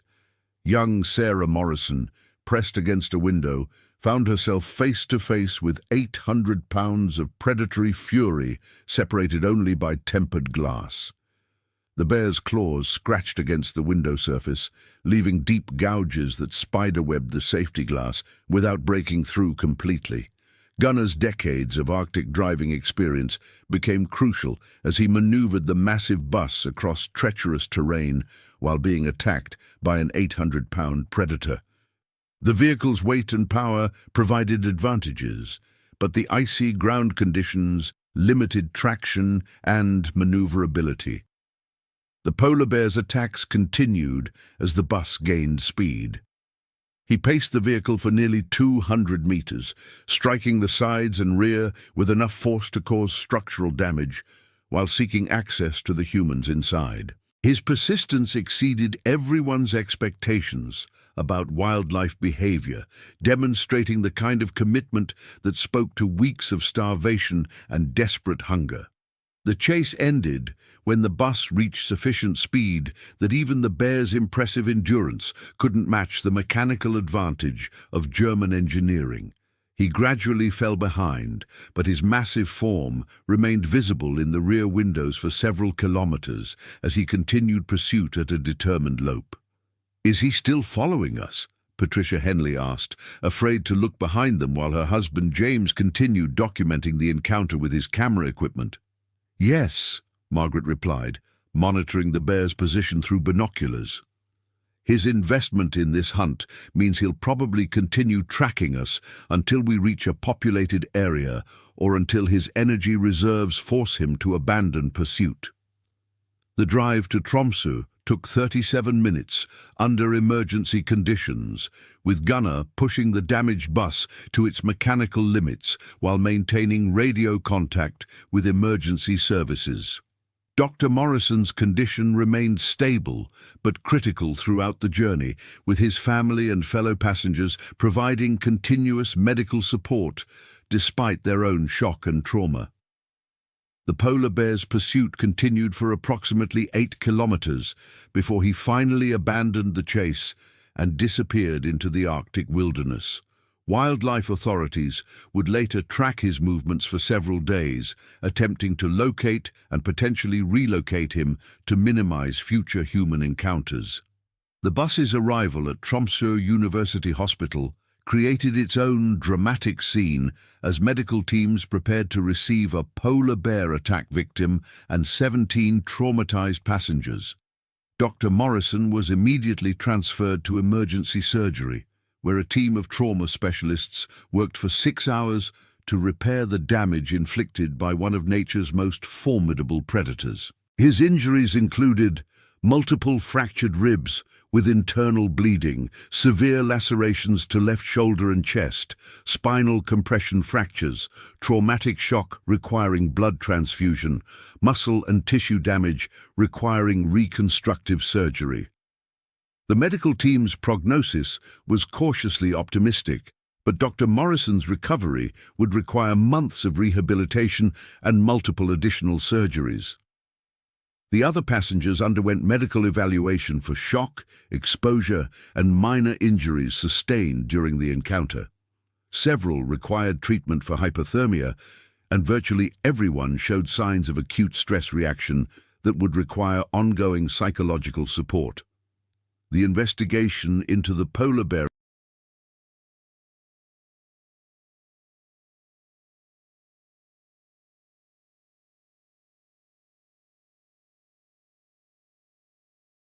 attack began immediately, involving Norwegian wildlife authorities, Arctic Adventures Norway corporate management, insurance representatives, and international wildlife conservation organizations. The preliminary findings raised disturbing questions about tourism operations in Arctic regions affected by climate change. The polar bear's presence so far south of normal territorial ranges suggested environmental pressures that were forcing predators into increasing conflict with human activities. Dr. Margaret Whitfield's expertise became crucial for the official investigation. Her analysis of the bear's behavior provided insights into the environmental factors that had contributed to the encounter. This attack represents a predictable consequence of climate change, disrupting traditional predator-prey relationships, she explained to investigators. As pack ice becomes unreliable, polar bears are forced to seek alternative food sources over much larger territorial ranges. Human settlements and tourism activities are increasingly likely to encounter desperate, starving bears. The economic impact of the attack exceeded initial estimates as investigation revealed the full scope of damages. Bus structural damage, $127,000. Medical expenses for Dr. Morrison, $89,000. Medical evaluation for other passengers, $23,000. Emergency response costs, $31,000. Lost tourism revenue, $45,000. Legal settlements, $1.4 million. Insurance premium increases ongoing. The total financial impact reached $1.715 million, making it one of the most expensive wildlife encounters in Norwegian tourism history. More significantly, the attack prompted comprehensive review of Arctic tourism safety protocols. The Norwegian government implemented new regulations requiring enhanced wildlife monitoring, improved emergency response capabilities, and mandatory polar bear safety training for all Arctic tour operators, Arctic Adventures. Norway faced multiple investigations by tourism regulatory authorities, wildlife conservation organizations, and corporate insurance providers. The company's safety protocols, which had been considered adequate before the attack, proved insufficient for the changing environmental conditions created by climate change. The psychological impact on survivors proved as significant as the physical and financial damages. Dr. Morrison's family underwent months of trauma counseling, while other passengers struggled with anxiety, depression, and post-traumatic stress reactions related to their survival of a predator attack. Young Michael Morrison, who had risked his life to save his father, developed an intense interest in wildlife conservation that would eventually lead to his career choice in environmental science.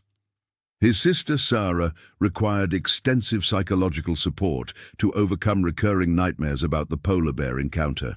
The German passengers, Klaus and Ingrid Weber, with their daughter Petra and her boyfriend Stefan, returned to Munich with a completely changed perspective on Arctic tourism.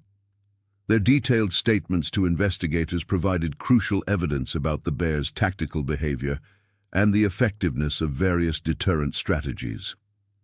Lisa Chen and Amanda Rodriguez, the millennial travelers who had documented portions of the encounter on social media, found their footage becoming crucial evidence for wildlife researchers studying polar bear behavior under stress conditions. Emma Thornbury and Andrew Walsh, the British couple whose screams had first alerted everyone to the bear's presence, struggled with survivor guilt related to their inability to provide more effective assistance during the crisis. Eric Johansson, the former oil rig worker whose courage had been instrumental in protecting other passengers, became something of a hero in Norwegian media coverage of the incident. His calm leadership under extreme pressure exemplified the kind of Arctic experience that proved crucial during wildlife emergencies. Patricia and James Henley, the retired Arizona couple whose photography equipment had documented key moments of the attack, found their images becoming part of scientific research into human polar bear conflict scenarios. Dr. Yuki Tanaka, the Japanese glaciologist, incorporated her observations of the encounter into her broader research on climate change impacts on Arctic ecosystems. Her meteorological data from that morning provided context for understanding the environmental conditions that had contributed to the bear's presence in the area. Astrid Magnusdotter, the tour guide whose quick thinking with emergency flares had helped save lives, underwent intensive retraining in wildlife emergency protocols. Her experience became a case study for improving Arctic tour guide preparation for extreme scenarios. Gunnar Eriksson, the bus driver whose 34 years of Arctic experience had proved crucial for survival, received recognition from Norwegian transportation authorities for his exceptional performance under extreme conditions. His decision to use the bus as both weapon and shield against the polar bear became standard protocol for similar emergency situations. The polar bear involved in the attack was never located by wildlife authorities, despite extensive tracking efforts. His ultimate fate remains unknown, though researchers speculate that his desperate hunger and unusual territorial range suggested environmental pressures that may have been unsustainable for long-term survival. The incident prompted international discussions about the ethics of Arctic tourism in regions where climate change was forcing wildlife into increasing conflict with human activities. Environmental organizations argued that tourism revenue needed to be balanced against the risk of encounters that could result in both human casualties and polar bear deaths. 1 year after the attack, Dr. David Morrison had recovered sufficiently to return to his orthopedic surgery practice, though he retained permanent scarring and reduced mobility in his left arm. His family established a foundation focused on wildlife conservation and Arctic tourism safety, using their experience to advocate for improved protocols protecting both humans and endangered species. The Norwegian government's investigation concluded that the attack had been an unavoidable consequence of environmental changes beyond any individual or organization's control. However, the incident resulted in comprehensive reforms to Arctic tourism regulations, including mandatory wildlife monitoring systems, enhanced emergency response capabilities, and strict limits on tour group sizes in areas with potential predator encounters. Arctic Adventures Norway implemented new safety protocols that became industry standards, including real-time wildlife tracking, enhanced communication systems, and mandatory polar bear deterrent equipment on all buses operating in northern regions. The insurance industry's response included substantial premium increases for Arctic tourism operations and new policy requirements for comprehensive wildlife encounter coverage. Several smaller tour operators ceased operations due to insurance costs, while larger companies invested heavily in safety technology and emergency response capabilities. Margaret Whitfield's expertise gained international recognition following the incident. She became a leading advocate for climate change research funding and wildlife conservation efforts focused on reducing human-predator conflicts in Arctic regions. Her research paper documenting the attack, titled Polar Bear Predatory Behavior in Climate-Stressed Environments, a case study of human-wildlife conflict in northern Norway, became required reading for Arctic tourism operators worldwide. The emotional trauma experienced by survivors manifested differently across individuals and families. Some developed increased environmental awareness and became advocates for climate change action. Others struggled with anxiety disorders that required ongoing therapeutic intervention. The Morrison family's experience became a touchstone for discussions about acceptable risk levels in adventure tourism. Their survival story was featured in multiple documentary films and academic studies examining human resilience under extreme stress conditions. 5 years later, the abandoned viewing area where the attack occurred remained closed to tourism. Wildlife authorities had installed monitoring equipment that detected periodic polar bear presence, suggesting that environmental conditions continued to drive predators into unusual territorial ranges. The incident's broader implications extended beyond tourism safety to encompass fundamental questions about human activities in regions where climate change was rapidly altering ecosystems. The polar bear's desperate hunger that had driven the attack represented a single example of environmental pressures affecting wildlife populations throughout the Arctic. Scientific analysis of the encounter provided unprecedented data about polar bear tactical intelligence, persistence, and adaptability under stress conditions. The bear's strategic positioning, tactical maneuvering, and sustained pursuit demonstrated cognitive abilities that exceeded previous research estimates. The economic modeling of similar incidents suggested that tourism operators could expect increasing frequency of wildlife encounters as environmental pressures forced predators into expanded territorial ranges. Insurance actuaries developed new risk assessment protocols specifically addressing climate change impacts on wildlife behavior. The attack's documentation through multiple video sources provided educational material for wildlife management programs worldwide. The footage became standard training material for emergency responders, tour guides, and wildlife conservation professionals. Legal proceedings related to the incident continued for 3 years as various parties negotiated responsibility for damages and future prevention measures. The final settlements established precedents for liability distribution in wildlife encounters influenced by environmental factors beyond human control. The polar bear involved in the attack became a symbol for environmental organizations, highlighting the desperate conditions faced by Arctic wildlife due to climate change. His story, reconstructed through investigation and scientific analysis, represented thousands of similar predators forced into unsustainable survival strategies.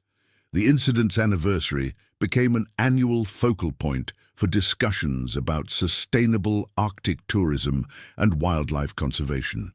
Memorial services honored both the human victims and the environmental conditions that had created the tragic encounter. Dr. Morrison's recovery inspired research into trauma treatment protocols for wildlife attack survivors. His medical case became a study model for treating complex injuries inflicted by large predators, while his psychological recovery provided insights into resilience factors that promote healing after life-threatening encounters. The investigation's final report concluded that January 31, 2025, represented a watershed moment in human understanding of climate change impacts on wildlife behavior. The polar bear attack on the Arctic Adventures Norway tour bus had demonstrated that environmental pressures were creating unprecedented risks for both humans and endangered species in rapidly changing ecosystems. The 18 survivors carried with them not only personal trauma, but also responsibility for bearing witness to the broader environmental crisis that had created conditions for such desperate encounters. Their story became part of the historical record documenting humanity's struggle to adapt to a changing planet while protecting the magnificent predators whose survival had become increasingly precarious. The polar bear's legacy lived on in the comprehensive safety protocols, research initiatives, and conservation efforts that emerged from one desperate morning in the Arctic wilderness. His attack, driven by starvation and environmental pressure, had ultimately contributed to greater understanding and protection for his species, while highlighting the urgent need for climate change action to prevent similar tragedies in the future.